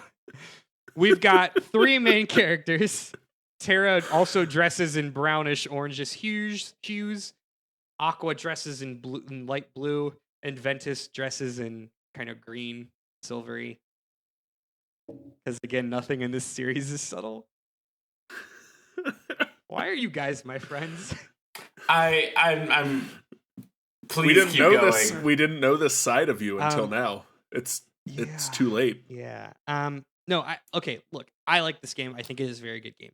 So let's step past this for a second. Now you get 3 main protagonists. You should see some obvious parallels to our other 3 main protagonists. Terra connects to Riku, Ventus connects to Sora, Aqua connects to Kairi. That's made important later. But there are obvious parallels in their personalities and how they approach situations. So we start, we're introduced to another new character, Master Xehanort. Now that's a familiar name. Remember, you heard Xehanort before. Mm-hmm. So we as the audience know that Xehanort's a bad character. The people in the room do not know that he's a bad character. So there's a lot of parallels to the prequels of Star Wars, where everyone's like, Emperor Palpatine's a great guy. Hooray! and in the meanwhile, he's like, yes. Except for, like, again, nothing in this game is subtle. So if you Google right now Master Xehanort, there is no way you can't tell me that he is fucking evil as shit. Yeah, I saw that picture. He's very evil. Yeah. He's old. He's hunched over. He's got like all black. He's got like an evil fucking goatee, and he's actually rubbing his hands. Oh God, yeah, he looks awful. Yeah. So like everyone's like, "Oh, Master Xehanort, have you come to grace us with your presence?" He's like, "Yes, I'm totally not evil." Like, and I have to say, Leonard Nimoy, R.I.P., does an excellent voice acting job for Master Xehanort. It's so good. Leonard Nimoy made a career out of like playing the same evil, like not evil, but everyone knows he's evil character for like the last 10 years of his life, and it's great. Yeah. And well, and get this, if you don't need more, if you want more sci-fi parallels, so you've got the two like main Keyblade masters in this world. You've got Master Xehanort and Master Ericus. Ericus is the teacher of Aqua, Terra, and Ventus. Ericus looks like just like a generic samurai, is voiced by our camel. Oh, that's cool. Okay. See, now you're back in. Back on board. So you've got Ericus and Xehanort were like the two original Keyblade masters. They grew up together. They trained together. They are light and dark. Ericus is this is where we get into like all of the Jedi lore. Ericus is basically your like Yoda Jedi, where he believes the world must be pure light. Nothing, we all have to be Jedi. Whereas Xehanort is more of like I want balance, which is what Palpatine was in the prequels, right? We need a balance between light and dark. Of course, Xehanort obviously doesn't mean that. He gets tempted by the dark, yada yada yada. This is a kid's game. It's a parallel to Star Wars. You have your villain. Okay. One more pause, because this will be my last one for a while. I hope they pulled this caliber of voice talent for a PSP game. Yes, like a game people were gonna play. Yes. That's pretty crazy. Muted 90% of the time. Right. That is how crazy. How much money goes into these games, but how seriously they take these portable games. And I think part of that is a Japan thing, because portables are just a bigger deal in Japan. Yeah. They aren't a throwaway here like they are here. They aren't a throwaway there like they are here. Fair. So that's part of it. And it's just like, I mean, it's incredible. I think that because it's such a meme, people think that Kingdom Hearts isn't a AAA game, but like, fuck, man, the budget for these is unbelievable. Yeah. Yep. And so I mentioned Sora. The original voice of Sora was Haley Joel Osment, right? So Birth by Sleep came out after 8 years after Kingdom Hearts. Haley Joel Osment actually comes back, but he doesn't do the voice of Sora. He does a different voice in this game. And again, it is very good, and it makes sense in the lore. So I'm gonna tell you the preface to the story that's revealed halfway through, because it'll make more sense. So obviously, Master Xehanort is super, super fucking evil. He's got an evil plot. Now, I won't reveal his plot yet, but what happens is Leonard Nimoy, Master Xehanort, creates a boy. He just makes a boy. I don't know how he does it. He just does it, and it's fine. He makes a boy to become a vessel, the vessel of darkness. It's not a story the Jedi would tell you, Andrew. No. He becomes a vessel for the Keyblade, but not Keyblade. I hate this. It's not Keyblade, but Keyblade, as in the Greek letter spelled CHI -blade. Oh, God. I hate that. It super, super sucks. And the game like knows it, and it just like is just like pulling its dick out and taunting you the whole time. Every time it says fucking Keyblade, you see the subtitles in the game, like it underlines and italicizes CHI. Just call it Keyblade. Just call it Chi-Blade. You don't have to call it Keyblade, you motherfuckers. Oh God, I love it when you occasionally hit your breaking points in your own passions. So this reminds me of the time it doesn't quite work out. I was gonna say it reminds me a lot of the naming conventions in the Da Vinci Code, where there's a whole character whose name is a pun on a Greek letter too. Oh, but that's like too many years difference for it to quite work. Gotcha. But I digress. For all intents and purposes, I'm gonna call it the X-Blade. Sure. Good. So Leonard Nimoy wants to create the X-Blade. He creates a boy that will eventually become the vessel. That boy is Ventus. Oh yeah. See, that doesn't work either because X-Blade is the bad guy team from the decom brink. Yeah. Yes. I fucking holy shit! I thought the same thing. Team Kyle. X-Blades. God, Kyle, you're my best friend. Oh man, this is the second time this week I've gotten to talk about the DCOM original movie Brink, which is my favorite DCOM original movie, and I'm so glad. Oh shit. Weirdly enough, Matt, this is also the second time this week I have brought up the decom brink.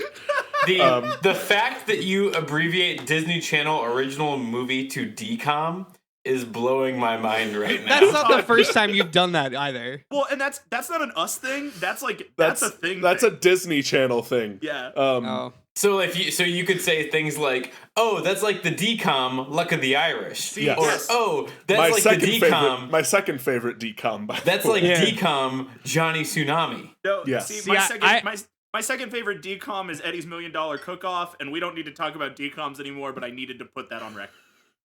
We'll do another episode on DCOMs. Okay, Will we though? DCOM No. nuts. Where was I? Okay, so Leonard Nimoy creates a boy. That boy is Ventus.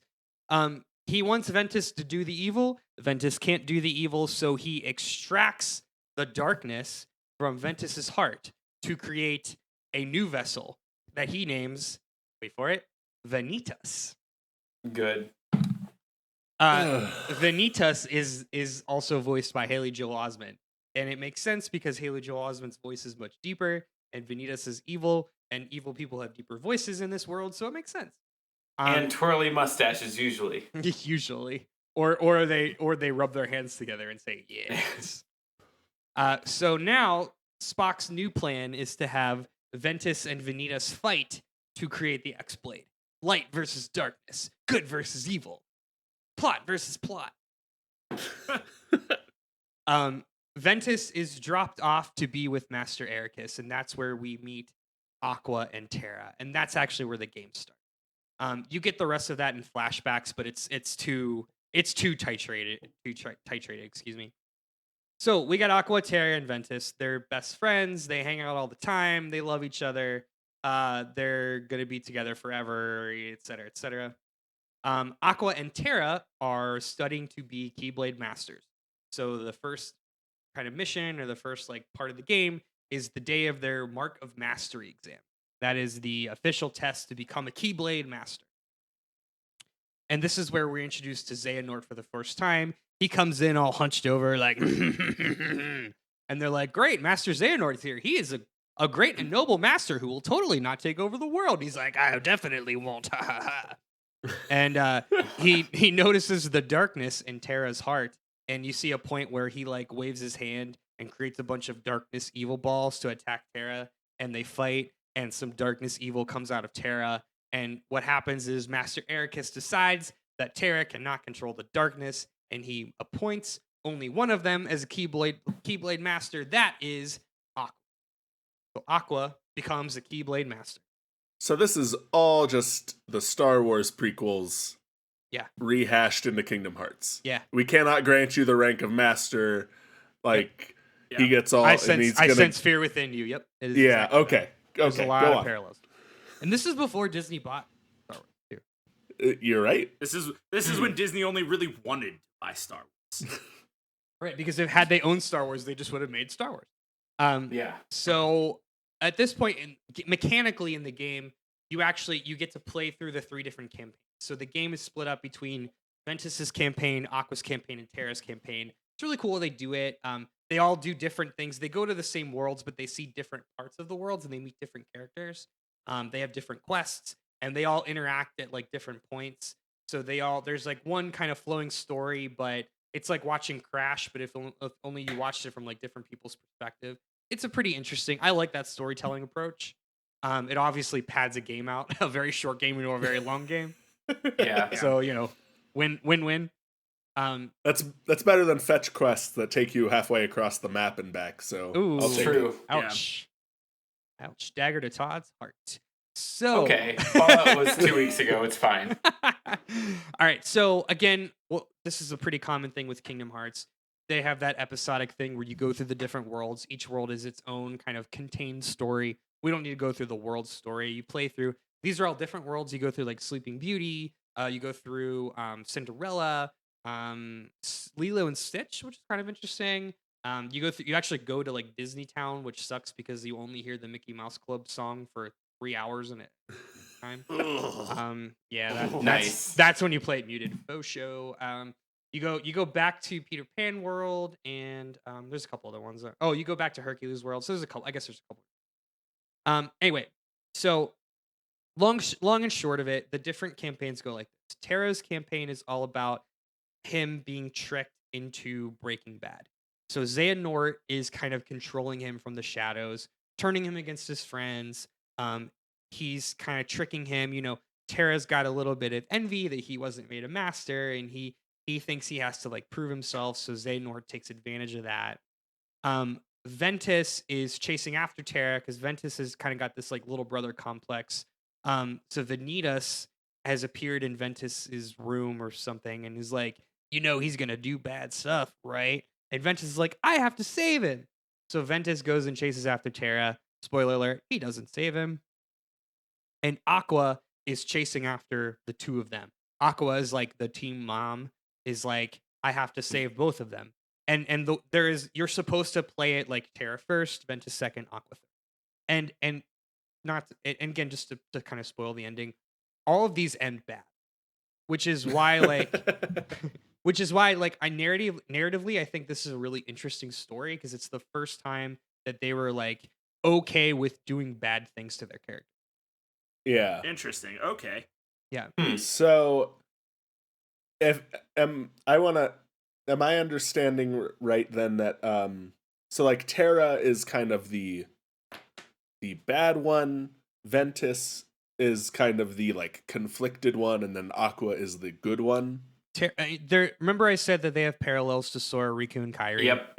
They have the same personalities. So Terra is the de facto like strong man. He wants to protect everybody. He wants to be bigger than you. His dad can beat your dad.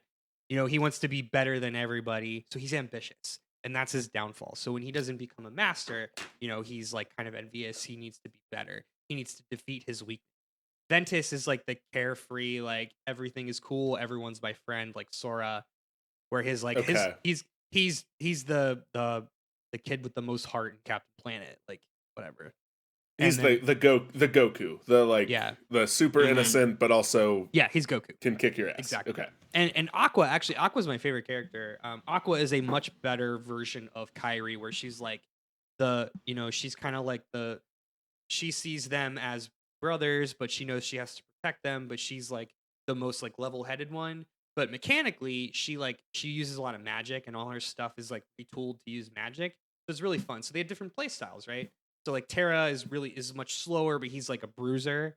Ventus hits less, like he's like playing with Kirby, so he attacks really quickly, but he doesn't hit as hard. And Aqua uses like a lot of magic, so she gets like different abilities than the other two get. She's more she does. So it's interesting. Gotcha. Neat. I like I said, this is a very good game. Like if you're gonna play one Kingdom Hearts game, I would actually consider playing. So we were introduced to the bad guy. Now remember, we're 10 years in the past. The Heartless don't exist yet. So we're introduced to this entity called the Unversed. And the Unversed look like the Heartless, but they're different. They're much more cartoony. They're purple instead of dark purple. Big distinction. Yeah. Oh yeah. And that's your reason to go out in the world. So you're fighting the Unversed that have seeped into all the. Now with Terra, we're also introduced to the Princesses of Heart. Remember I said way back in Kingdom Hearts, you've got all the Disney princesses. Well, now this is when you're actually visiting Disney princesses. So you're seeing Snow White, you're seeing Sleeping Beauty, and the first thing that Terra does is actually tricked by Maleficent, because Maleficent at this point is still in Sleeping Beauty world. And Maleficent sucks. Maleficent sucks. So Maleficent tricks Terra into taking Princess Aurora's heart. So that's like kind of setting off all of the setting in motion everything that happens in Cage 1. Yeah, see, you guys are on board. You get it. So Terra breaks bad. He is tricked by Xehanort. He eventually, at the end of his campaign, he is led back to the what is it called? Like the World of Beginnings or something. It's the world you start in with Master Ericus. He comes in and Master Ericus is about to kill Ventus, and he's like, "No, don't do it!" And you actually kill Master Ericus as Terra, which is like very emotional. You're like, "Oh shit, I just killed my dad," and and then it culminates into the end of the game, and let's put a pin in that. Ventus's story again is chasing Terra. Ventus is also fighting Vanitas, so Vanitas is kind of haunting Ventus, and you fight him a couple times, which is kind of cool. Vanitas is just like a clone. He looks the same as Ventus, but he has black hair instead of blonde hair. And then little more eyeliner. Yeah. And Ventus like is kind of seeing the implications of what Terra did, because Terra's like fucking up the worlds. Ventus is starting to put it right, and Aqua's cleaning up, basically, which is again kind of neat. So, Birth by Sleep, all three of these stories culminate into the Keyblade Graveyard. It's this huge, like, looks like the Pride Lands wasteland, like where Mufasa died. It's just dead. It's just all dead. It's the elephant graveyard of Keyblades. Thank you. Yes, okay. The elephant graveyard. It's literally called the Keyblade Graveyard, and there's all these like just like colorless Keyblades like sticking in the middle of the ground. Xehanort is there, and he leads all three of the different friends there from different places, and he explains the Keyblade Graveyard was the site of a great war, the Keyblade War. Very original. 100 years ago, there was this massive war for a massive war to control light. So they also at some point explain like the way that this universe was created was a long time ago. This is a very similar to like a Legend of Zelda thing, where it's a long time ago there was light. Man was created from light. Man fought over the light, wanted to control the light, and then the world, how this iterates in Kingdom Hearts is man fought over the light using Keyblades, because the Keyblades could control the light. The light was gone because of the war, but the light was reignited in the hearts of children. And that's how the worlds can survive the way they are today, because the whole world, that's how they explain that everything was one massive Pangea, and all the worlds split into separate worlds to become the continents that they are today. Get it? Because the light of children. Because of the light and the hearts of children. In the heart. Good. So what Xehanort wants to do is start a new Keyblade War. And the way to do that is to rebuild the X-Blade, or the Keyblade. He literally, I kid you not, every time that motherfucker says Keyblade, he goes, "I want to resurrect the Keyblade." Like, he has to put extra emphasis on the key, because they think it's so fucking cheeky that they called it the Keyblade, because everything else is a Keyblade. God damn it. It pisses me off. I love that this is your favorite game, and also the game you've gotten the most upset about. Yes, absolutely. Recording the whole podcast. There's a fine line between love and hate, Kyle. So the big plan is to create the Keyblade making Ventus and Vanitas fight. Terra attacks Xehanort. Xehanort retaliates, and you fight as Terra. You fight Xehanort. Xehanort wins, and through like 4 battles, actually takes over Terra's body, and it's like kind of fucking brutal. You basically fight yourself as like this like ghost Terra. You fight who the fandom calls Terranort. So what happens is Terra fights, you lose. And Xehanort takes over Terra's body and becomes Terranort. And Xehanort in effect makes himself younger. But Terra persists and fights Xehanort inside of Terranort's heart. So it makes Xehanort lose his memories. So like he still won, but he won less. Okay. And then so for Ventus eventually has to fight or is attacked by Vanitas, so he finally has to fight Vanitas. So you fight Vanitas as Ventus, and you battle a couple times. Aqua intercedes, and she gets blown to hell. And then Mickey Mouse shows up, and you're fighting. Oh, Mickey Mouse is in this, and he shows up a bunch of times. At this point, at this point, Mickey Mouse is like an apprentice. He's not a king yet. So he's like shown as the other Keyblade apprentice. He's learning under Yensid, Master Yensid, who is like another Keyblade master. Sure. Sure. Okay. So it all ties together. They're fighting. It's like poetry. Yeah. So you team up with Mickey Mouse to fight Vanitas, and then you beat Vanitas, but then he sucks you into scary dream space, and so you're fighting again. You're fighting Vanitas again in scary dream space. Oh no, I'm sorry. Vanitas wins and sucks you into his scary dream space. Then you're fighting Vanitas in Scary Dream Space. He creates the X-Blade. The X-Blade happens, but you beat Vanitas, and the X-Blade is shattered. So the X-Blade is stopped. You've halted it from being created. And then finally, Aqua fights. Do you remember? Do you guys remember Xigbar? What? Who the fuck is Xigbar?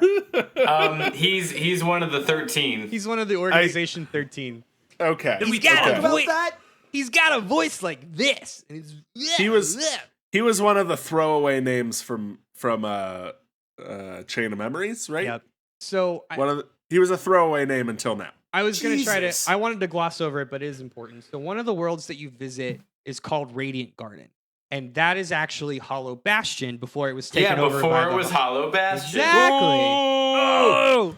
So Radiant Garden again is where all the Final Fantasy people live. Well, you start to meet throughout the different campaigns. You meet these other people who later become the organization members. So you actually run into Axel and Xigbar and Lexaeus and Zexion, and these are, I'm just saying nonsense. But one of Xigbar, or in this world, Braig, Braig, turns into Xigbar. Yeah, it's an anagram. You get it. So Braig is just this like douchey guy who's like wears a scarf and has a crossbow. And he's basically working for Xehanort like as a double agent. So he's kind of like his right-hand man. And he comes in, he's like, "What's up, guys? I'm gonna kill you." And that boss fight sucks. He's got crossbows. Aqua fights him. Aqua beats him because he's a punk. And then Aqua takes Ventus's body back to the world that they started in, the world of departure, which is where the Keyblade Masters live. Ventus is out for the count. His heart is gone because he lost it in Scary Dream Space. So at this point, Aqua is the only one left. Because if you die in the dream, you die for real. That's right, Matt. You got it. Yeah, I watched Inception. So one other thing that I didn't mention. So throughout the different campaigns, before you get to the end, each character makes a pit stop, just a cutscene at Destiny Islands. So they actually interact with each of the characters from Kingdom Hearts 1, their counterparts. So the first one is Terra. Terra meets Riku and actually passes over his Keyblade. So this is how we learn how Keyblades work. Keyblades choose their owners. You have to be given a Keyblade. You can't just say like, "I want a Keyblade." Harry Potter. And we brought in Harry Potter. Yep. So this is our first retcon. This is how we explain how Riku and Sora can have Keyblade. So Terra hands his Keyblade over to Riku. Now Ventus does not hand his Keyblade over to Sora. Ventus never meets Sora. Terra meets Riku and Sora. Aqua meets Kairi, but Aqua meets Kairi in Radiant Garden. So at that point, we also learned that Kairi is not natively from Destiny Islands. She's from Radiant Garden. She was then transported to Destiny Islands after Radiant Garden fell to the heart. You guys following so far? I feel like that's going to be important. That you said that in a way that made it sound important, and I still didn't understand. That's fair. It's not that important. Aqua then bequeaths her Keyblade to Kairi. That will be important later. Okay. So the last bit is when Ventus's heart is lost to Scary Dream Space. We find that he's diving into darkness, and the last thing that he says is something like, "Oh, it's you. It's so warm." Don't try to get anything sexual from that. I know it sounds sexual. It's not that weird. But basically, it's a little weird. It's him encountering Sora's heart. So Ventus somehow finds his way to Sora's heart, and merges with Sora. Okay. So now that's how the three of them end up connecting with the protagonists from the first game. So that's effective. That's basically Birth by Sleep. When you beat all three campaigns, you get a super secret special ending, and that's what happens after. So this is your epilogue. So what happens after all the Keyblade graveyard stuff? Aqua takes Ventus's body back to the land of departure after the whole Keyblade aftermath. She then uses her Keyblade to seal the land of departure. Now remember, the land of departure is like a big castle. Looks very similar to Castle Oblivion, and we learned that the land of departure is actually Castle Oblivion. The power of friendship. Blah, blah, blah. So this is how we learn that Aqua seals away Ventus in Castle Oblivion in like a hidden chamber. No one knows where Ventus is except for Aqua. Aqua then goes to chase Terra. She confronts Terra back in Radiant Garden. Terra is now completely full Terra Nort, which means Xehanort has taken complete control of his body. His hair is a snowy white, a radiant white, if you will. Terra then fights Terra Nort. Sorry, Aqua then fights Terra Nort, and actually wins. So Aqua beats Terra Nort and drives the darkness away from Terra. Long enough now. Terra's too. Jesus Christ, this is hard. Xehanort's heart is too strong to actually sever the connection, but Aqua is able to kind of like delay it. So she delays it long enough to split them apart, and then she dives into the darkness after Terra. So now we close in with Aqua being lost in the realm of darkness, searching for Terra. That's gonna come back later. It absolutely. No, that we never hear about that again. Yep. All actually. Right. Oh, good. Right. I'm just gonna forget everything. Either one of you sounds completely believable. Like, I don't know if it's important again or not, but either option sounds realistic. Yep. So, honestly, guys, there's only one more game that actually matters. The next couple games are effectively filler. So I'm just gonna give you a real quick highlight. So the next game is 358 over 2 days. This follows Roxas. Remember Roxas? This follows Matt's shaking that person who like doesn't matter because he gets absorbed halfway through too. Okay. So this whole game is basically just focusing on what happened to Roxas in between the time that he was created and in between the time Sora regained in between the Kingdom Hearts Chain of Memory. Which is why it's 358 over 2 days. I don't know. Actually. I think it's 358 days. I don't fucking. So basically, look, this one doesn't. My brother tried to explain it to me. It's like something about how long one of them is in. The one is in the memory recovery for like a little over a year, and look, it's stupid. It doesn't matter. Vice versa. Yeah. Here's the deal with 358 over 2 days. It's Roxas is best friends with Axel. They meet. They're introduced to the 14th member of Organization 13. It is a girl. Her name is a young girl. Her name is Xion. Xion is actually an imperfect clone of Sora made by Xemnas as a fallback plan for some reason. Basically, Xemnas and the rest of the organization want to prolong. They want to distract. They want to stop Sora from regaining his memories because he is, their enemy, obviously. So Xion was like his plan B.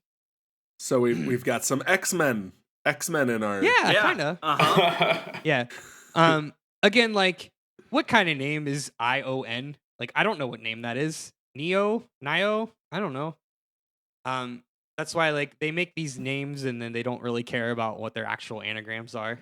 As long as it has an X in it. Yeah, as long as it has an X in it. Fine.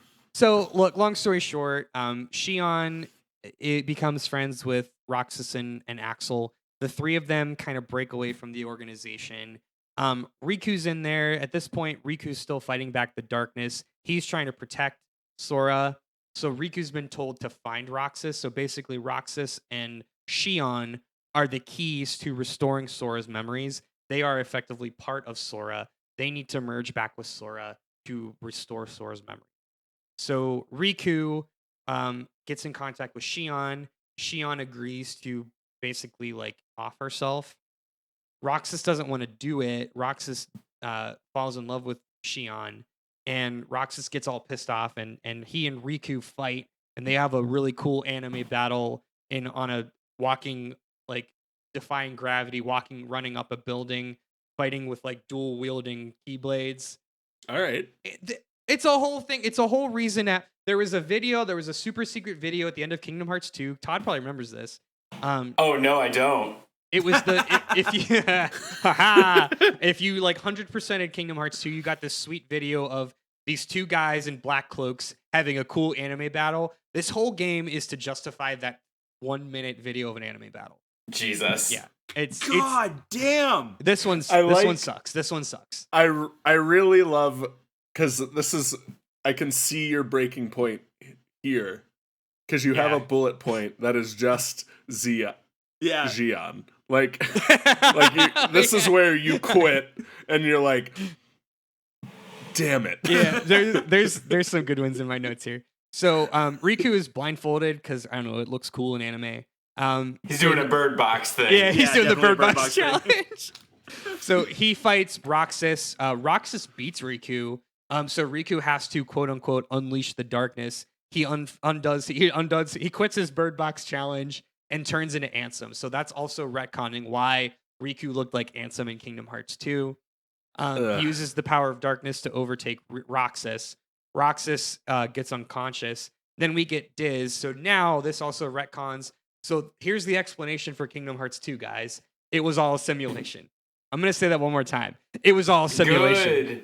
Good. Is Elon Musk a credited writer on this game? No, but I think Elon Musk is also Ansem the Wise. Like, that's actually a pretty good analogy. So Diz, aka Ansem the Wise, creates a digital simulation of Twilight Town, which is where all the nobodies live. So the Twilight Town that you start in as Roxas in Kingdom Hearts 2 is actually a simulation of the actual Twilight Town, which is why all those fucked up things happen. So now we got the Matrix in here. Yep. And all right, we're just gonna pull in all the IPs. Yep. They just made game after game without thinking about what came after it. It's this whole series is shoot first, ask questions later. I'm like Metal Gear Solid. Done. Like, I'm so fucking over this. Stick with me, bud. We're almost there, I promise. We're not. You have like 3 pages of notes left. You fucking liar. It's not that bad, I promise. Okay. So here's the good news. Kingdom Hearts coded doesn't matter. Great. I have one bullet here. This one doesn't matter. There are data worlds and nobody cares. It's literally like an entire game to get Mickey to ask Riku and Sora to go on their next mission. So great. What did that one come out for? What was that? It doesn't matter. A DS. It doesn't matter. Okay. It doesn't matter. All right. I like that this one doesn't matter. This one matters less than the free-to-play like browser game that only came out in Japan. Yep. And this was a wide launch on a on a major system. on like Nintendo's best-selling system ever. Here's why. It's Chain of Memories without any actual new character. It's rehashing Kingdom Hearts 2. It's just another excuse to do that. But it's like digital Sora goes into digital Hercules and fights digital Hades, and it's stupid. So my second bullet here is literally thank you next. So there you go. Great. Good. All right. Got the Ariana Grande reference in. Right. Good. This one's tough. Dream drop distance. I don't know if I can keep going. I think 1, my cough medicine is kicking in.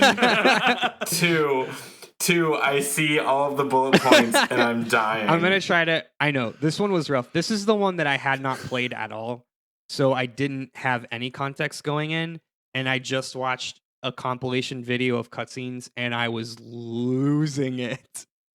One of the bullet points is literally Sora goes back to Traverse Town to play with piñatas. He does.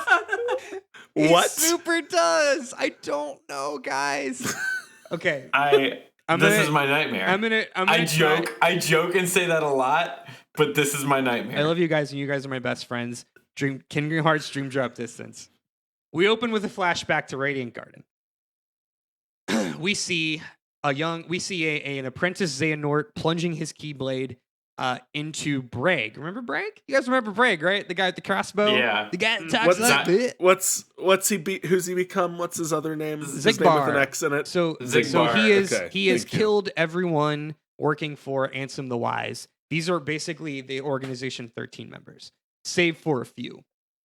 So this is the origin story, basically, of the organization. We then flipped it back to Mickey. Mickey is at his castle. Sora, Riku, and Kairi are at their island. Mickey calls the three to go save the day again.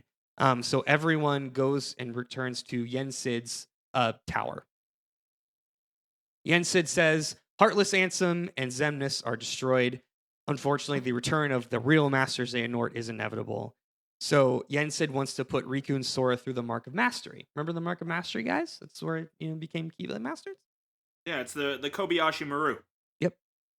So their quest is they have to go back into the dream world.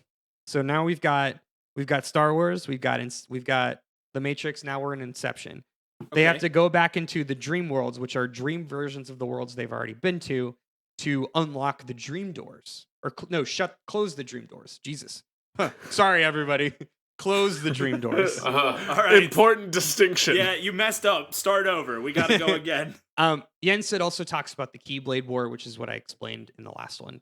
It's what created the darkness. We all know that Xehanort wants to start that war again. I'm gonna scrub through this a little bit. So Sora and Riku are gonna be Keyblade Masters. So they go.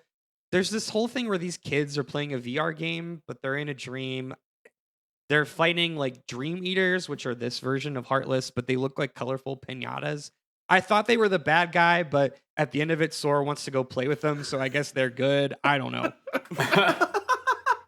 It's super not clear, and there's a lot to go. So here's interesting thing. So Sora and Riku both go. Now in this game, you can play as both Sora and Riku, and they both have different campaigns. Sora's is straightforward. Riku's kind of following Sora. So Sora finds the door to a world. Riku closes the lock. Okay. Sora is like playing this weird VR game, all happy-go-lucky, and Riku's being haunted by Ansem. Remember Ansem? You guys remember Ansem, right?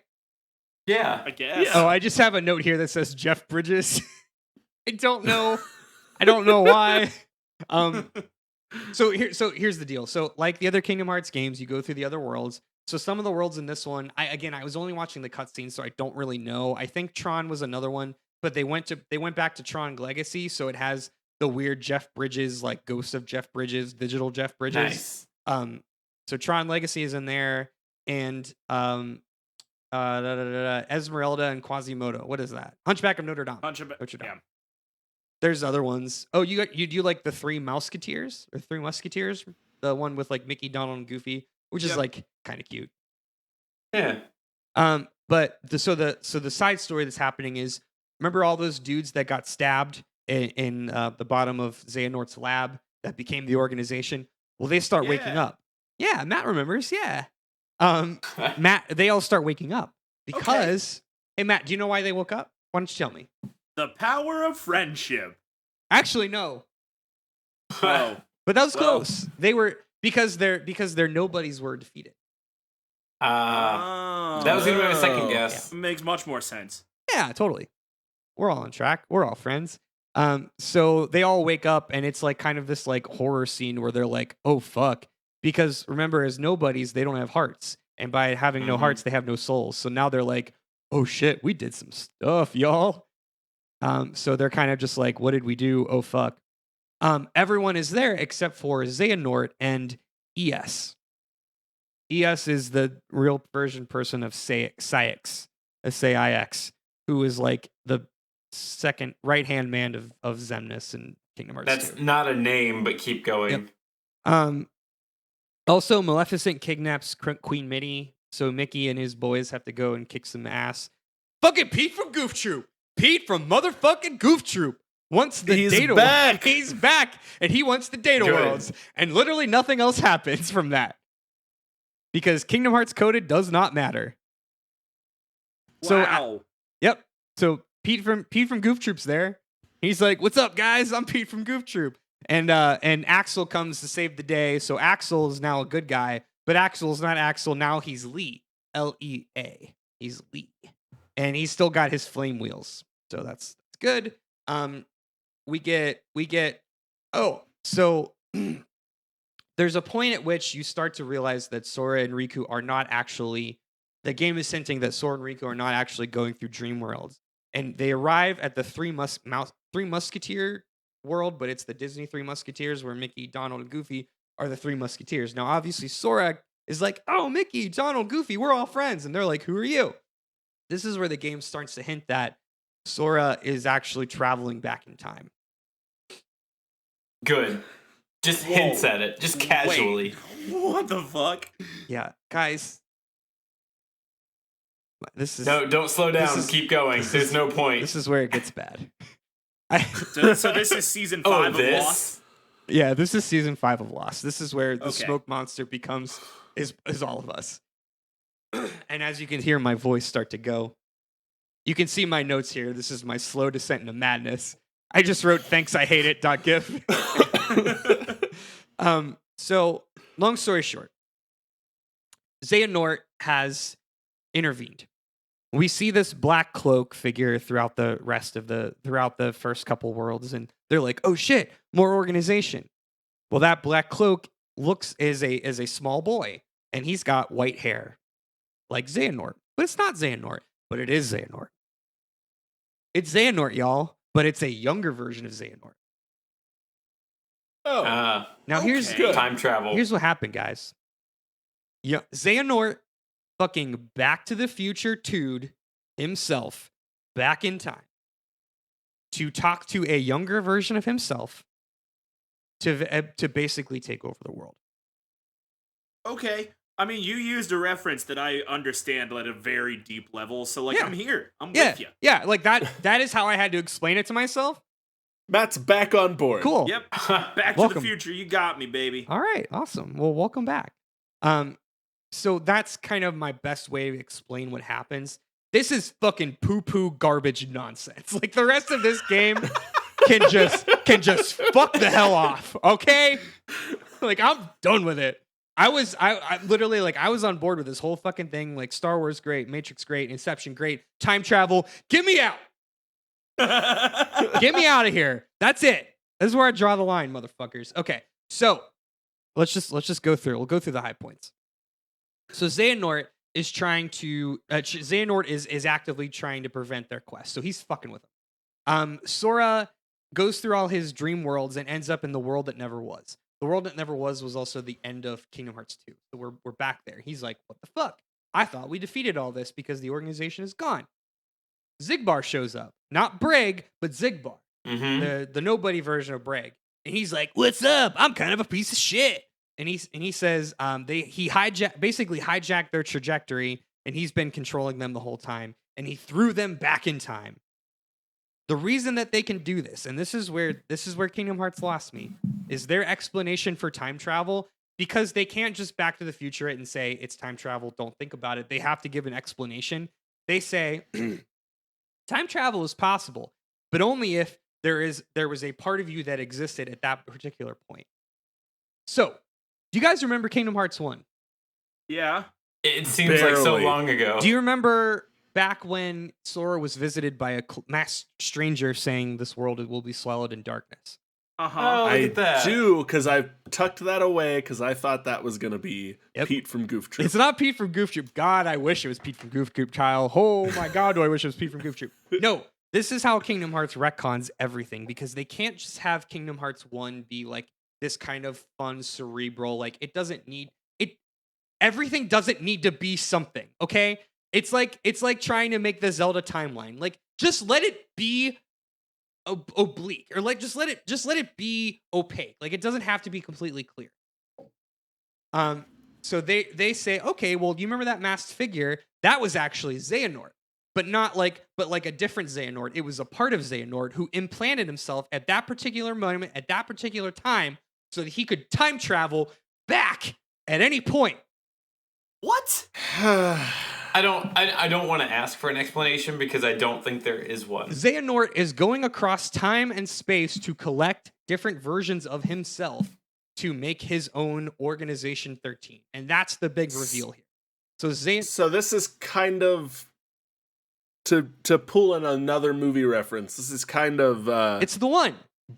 It's butterfly effect where you have to you can only time travel back to when you blacked out or whatever. It's butterfly effect rules, but it's the one. It's butterfly effect time travel rules, but the one universe rules. So basically, he is reverse Jackie Channing, and he's going to try to collect himself across space-time. Yeah. Good. This All is right, where sure. Yep. I mean, right? Why not, right? So that's kind of the plan. And there's a bullet that's just I don't so let's see. So Sora is trapped in Scary Dream space by it being imprisoned by the organization. Now we flip back to Riku. Riku also ends up in the world that never was, and he eventually comes across Sora's body floating in midair in a scary black circle. And he's like, Sora, I'm going to save you. But whoops, Riku's in Scary Dream space too. And Ansem is inceptioning Riku inside of Sora's dream. So he explains that Sora's dreaming, Riku's also dreaming, but Riku is dreaming inside of Sora's dream, and Ansem is inside of Riku's dream. Riku fights Ansem yet again. In what dream? In whose dream? Like in Sora's dream. Kyle, come on, man. Duh, Kyle, come on. And where's Leonardo DiCaprio through all this? he's having a beer. So Riku fights Ansem once again, and beats him and accepts the darkness like Eddie Brock accepting Venom.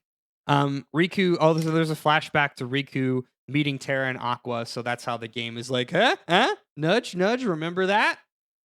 So right. So now Xehanort, a young Xehanort, so that child who was revealed to be Xehanort.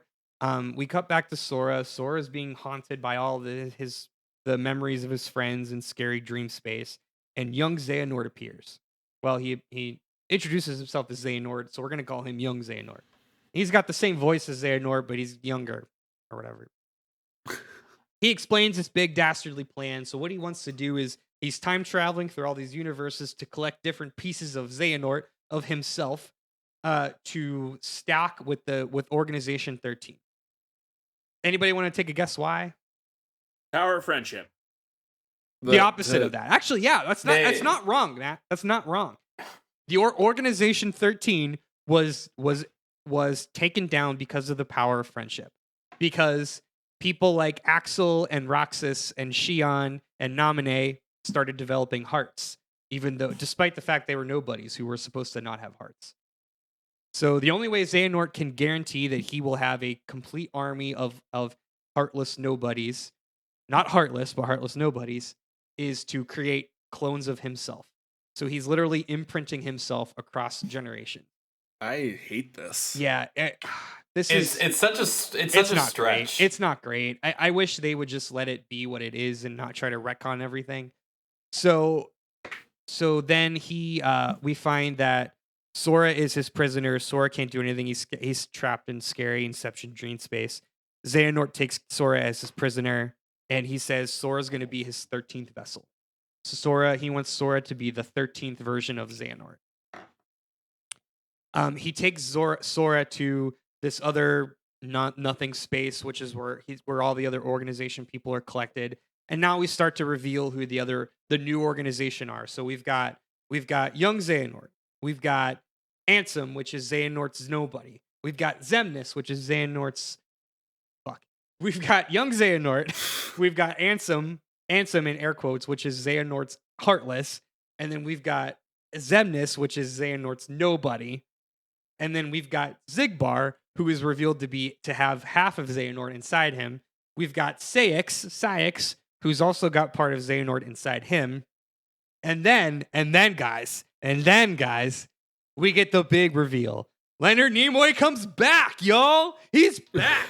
Master Xehanort is back. He appears from a different timeline. He appears from the future. Damn it. He appears from the future, and then he explains his plan, which his plan's a little different. He wants to recreate the X-Blade. Remember the X-Blade? He wants to recreate the X-Blade. And the way that he does that is to rejoin the shattered fragments. So what happened when the X-Blade was destroyed? It's shattered into 13 fragments of dark and 7 fragments of light. 13, 7. How are those numbers important? I'll tell you guys. 13 represents the organization 13. Those are the 13 members, 13 fragments of dark. We've got 1, 2, 3, 4, 5, 6, 7, 8, 9, 10, 11, 12, 13 Xehanorts who are going to be the 13 fragments of dark. On the other side of the coin, we've got 7 fragments of light. Now, do you remember what 7 is? Tell me. Somebody tell me what we have with 7. It's the princesses. The princesses of light. We got the princesses of light, y'all. So we got to collect the princesses of light. We got to collect all the fragments of dark, aka Organization 13. So his whole plan, the whole fucking time, was to use the Heartless to gather the fragments of light, and was use the Nobodies to gather the fragments of dark. We're gonna collect them all together. And go ahead. And that's a cool reveal. Yeah. It's so forced to get there. It was a needle in a very, very, very convoluted haystack. So if you know anything about like the extended Star Wars, this is all like Emperor Palpatine, pulling the strings from all sides because he's got a greater purpose than anyone can even realize. Yeah, exactly. And it's like, and it sounds cool when you put it all together, but it's also like a bunch of writers, but wait, you know. It's just, I mean, it's retconning things that didn't necessarily need explaining, which is Yes. never very helpful when you're in a piece of fiction. Doesn't go over well. No. I mean, like Metal Gear Solid 5 did it, you know? They tried to retcon a bunch of games from the 80s. It was like, good dudes, we know that like different people made the stories and they fucked up. You don't have to give us a reason for it. Anyway, long story short, go ahead, Kyle. What do you got? I was gonna say another example of Days of Future Past for the X-Men franchise, but I mean, that's a great example. Like, just keep retconning the same stuff. That's like, just stop. Like, we can just understand as humans that like we're not there anymore. We just don't have to. Anyway, so long story short, we took a real windy path to get there. The big bad is Master Xehanort. He wants to reignite the Keyblade War by crafting the Keyblade or the X-Blade by collecting these different fragments. So that's why he had set all of these things in motion to collect the different fragments of dark and light.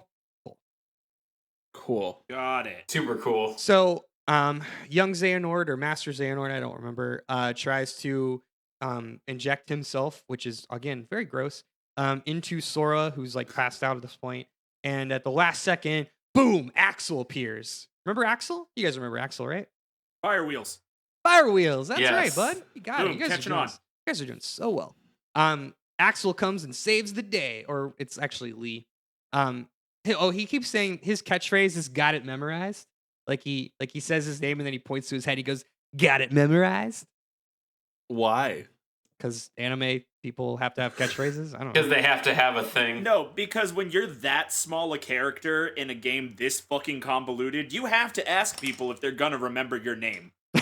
There's so many names. It's fair. I'm so sad. Okay, well, so everyone's got 2 names. Yep. At minimum, and there's so many people. Guys, we're actually really close. We're almost there. We're in the home stretch. So, all of the pieces are at play. We've got this massive chessboard. It seems like Master Xehanort is basically about to call checkmate. He's got everyone surrounded. He's got all the fragments in tow. And all of a sudden he's like ready to strike, and then here comes fucking Donald and Goofy from nowhere. Literally appeared out of nothing. They're like, they just kind of, they literally bumble their way in. They fall through the ceiling and you hear Goofy go, whoa! And they just like bonk heads with the bad guys and everything is fine. And then Master Xehanort's like, no! We can't do it now! We have to go! I'm not kidding! Oh, no! No! Yeah. It's like, what? So he's like, damn it, I'll be back. He Scooby-Doo villains his way out of there and is like, I'll be back for you, wag my finger. So that's the big like head nod, nudge, nudge, elbow rub. That's like, this is the plot of Kingdom Hearts 3. Xehanort's gonna come back, he's gonna try to collect the fragments, etc., etc. So, great. We're done. Everybody goes home. However, Sora's not awake yet. Sora's still in Scary Dream Space. So we cut back to Riku. Riku and Donald and Goofy and Mickey are all back at Yensid's tower. And they're like, how do we save Sora? Yensid reveals that at the end of their Mark of the Mastery, they were going to get the power to awaken a heart. That was the whole purpose of this whole. So Riku has to then go back into Sora's Scary Dream Space and awaken his heart. He dives into Sora's dream space. You have a bunch of vague conversations, and you meet Ansem the Wise, who isn't actually Ansem the Wise, but a digital copy of Ansem the Wise, because he uploaded his data into Sora's brain. Like, that's how brains work. And Ansem the Wise says everything's fine, and it becomes fine. And Riku comes out of Sora's consciousness, and Sora is awake and having a tea party like a fucking moron. And Riku's like, what's going on? And Sora's like, ha ha ha, everything's fine. And that's it. And then that's the end of the game. Like, it's like, great. Everyone's happy. So, and Sora goes back to Traverse Town to play with piñatas. Like, that's actually what happens at the end of the game. Oh, one more thing, guys. So remember how I said Aqua met up with Kairi and gave her a Keyblade? Now it's revealed that in order to protect the 7 fragments of light, we need 7 Keyblade wielders. So you could run them off in your heads. We have met how many Keyblade wielders at this point? We've got Sora. I'm guessing all but the last one. That's right, Todd. We've got Sora, Riku, Mickey. Those are the Keyblade wielders in the current era. In the past era, we've got Terra, Aquas, and Ven. Those are our 6 Keyblade wielders. We've got one more mysterious 7 Keyblade wielder. That would be Kairi. Ooh. So the last scene is the reveal of Yensid training Kairi to become a Keyblade master. So that's all basically a lot of bullshit to say that Sora, Riku, and Kairi will be the main protagonists of Kingdom Hearts 3. The whole point is to fight against Master Xehanort, who wants to reclaim the fragments and save the world from evil. Yeah.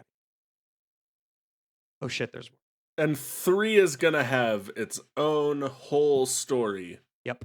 That's gonna be like 80 hours of gameplay too. Yep. So they've got to come up with more.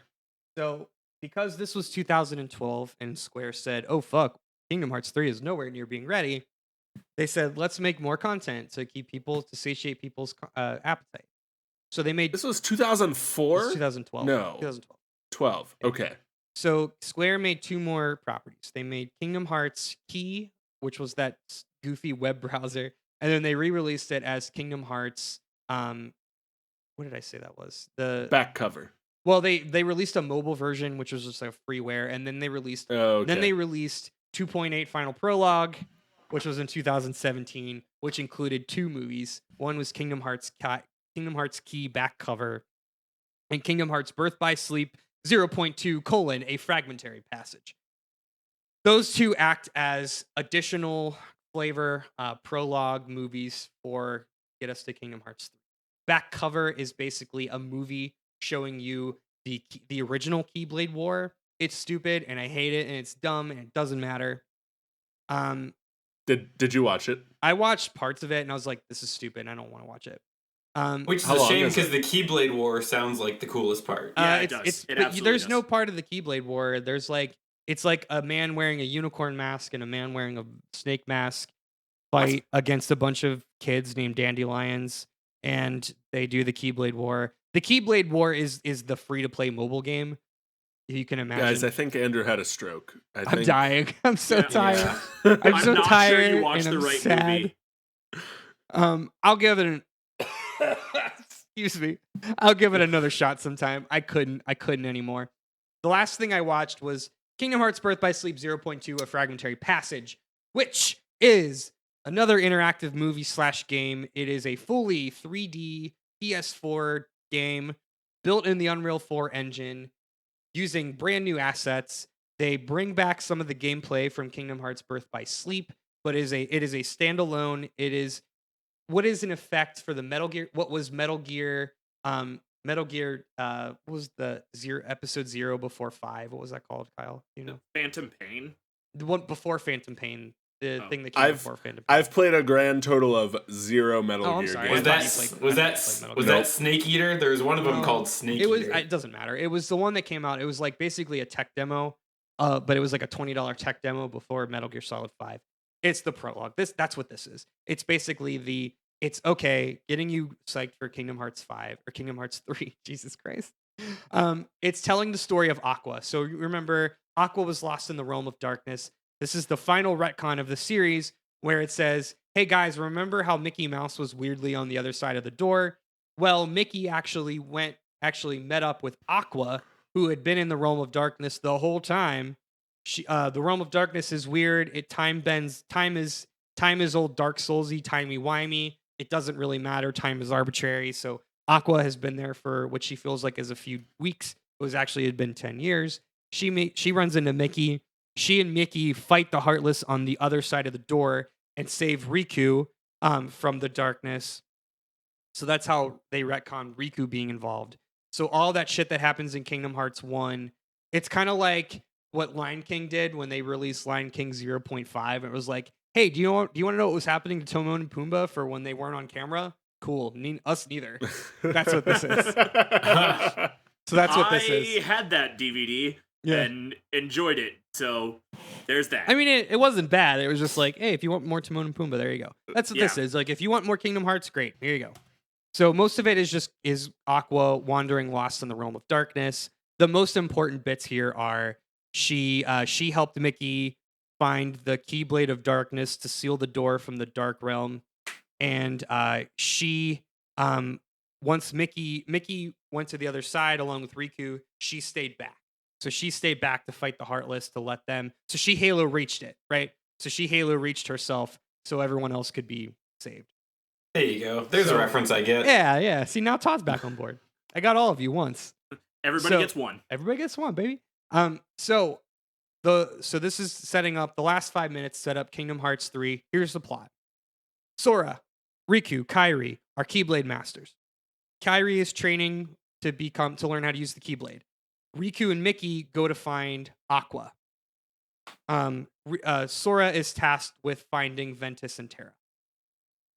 Because Sora was comatose and because plot, he lost all his powers a la Super Metroid, so he needed to go train with Hercules. So the tutorial for Kingdom Hearts 3 is going to be training with Hercules, and then the plot is going to be gathering all of the warriors of light to protect the fragments of light to save or prevent the Keyblade War and stop Master Xehanort. And that, my friends, is the Kingdom Hearts franchise. Are you okay, Andrew?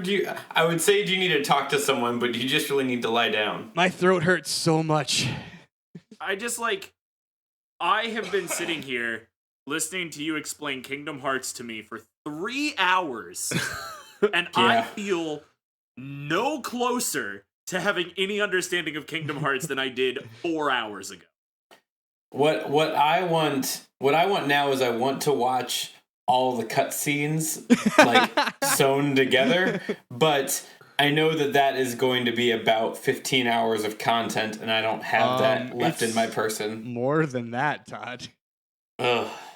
I feel like I've got a pretty good grasp. Like Thanks, there man. are some gaps. There are some gaps maybe, but like I could probably pick up Kingdom Hearts 3 when it comes out and like be mostly on board.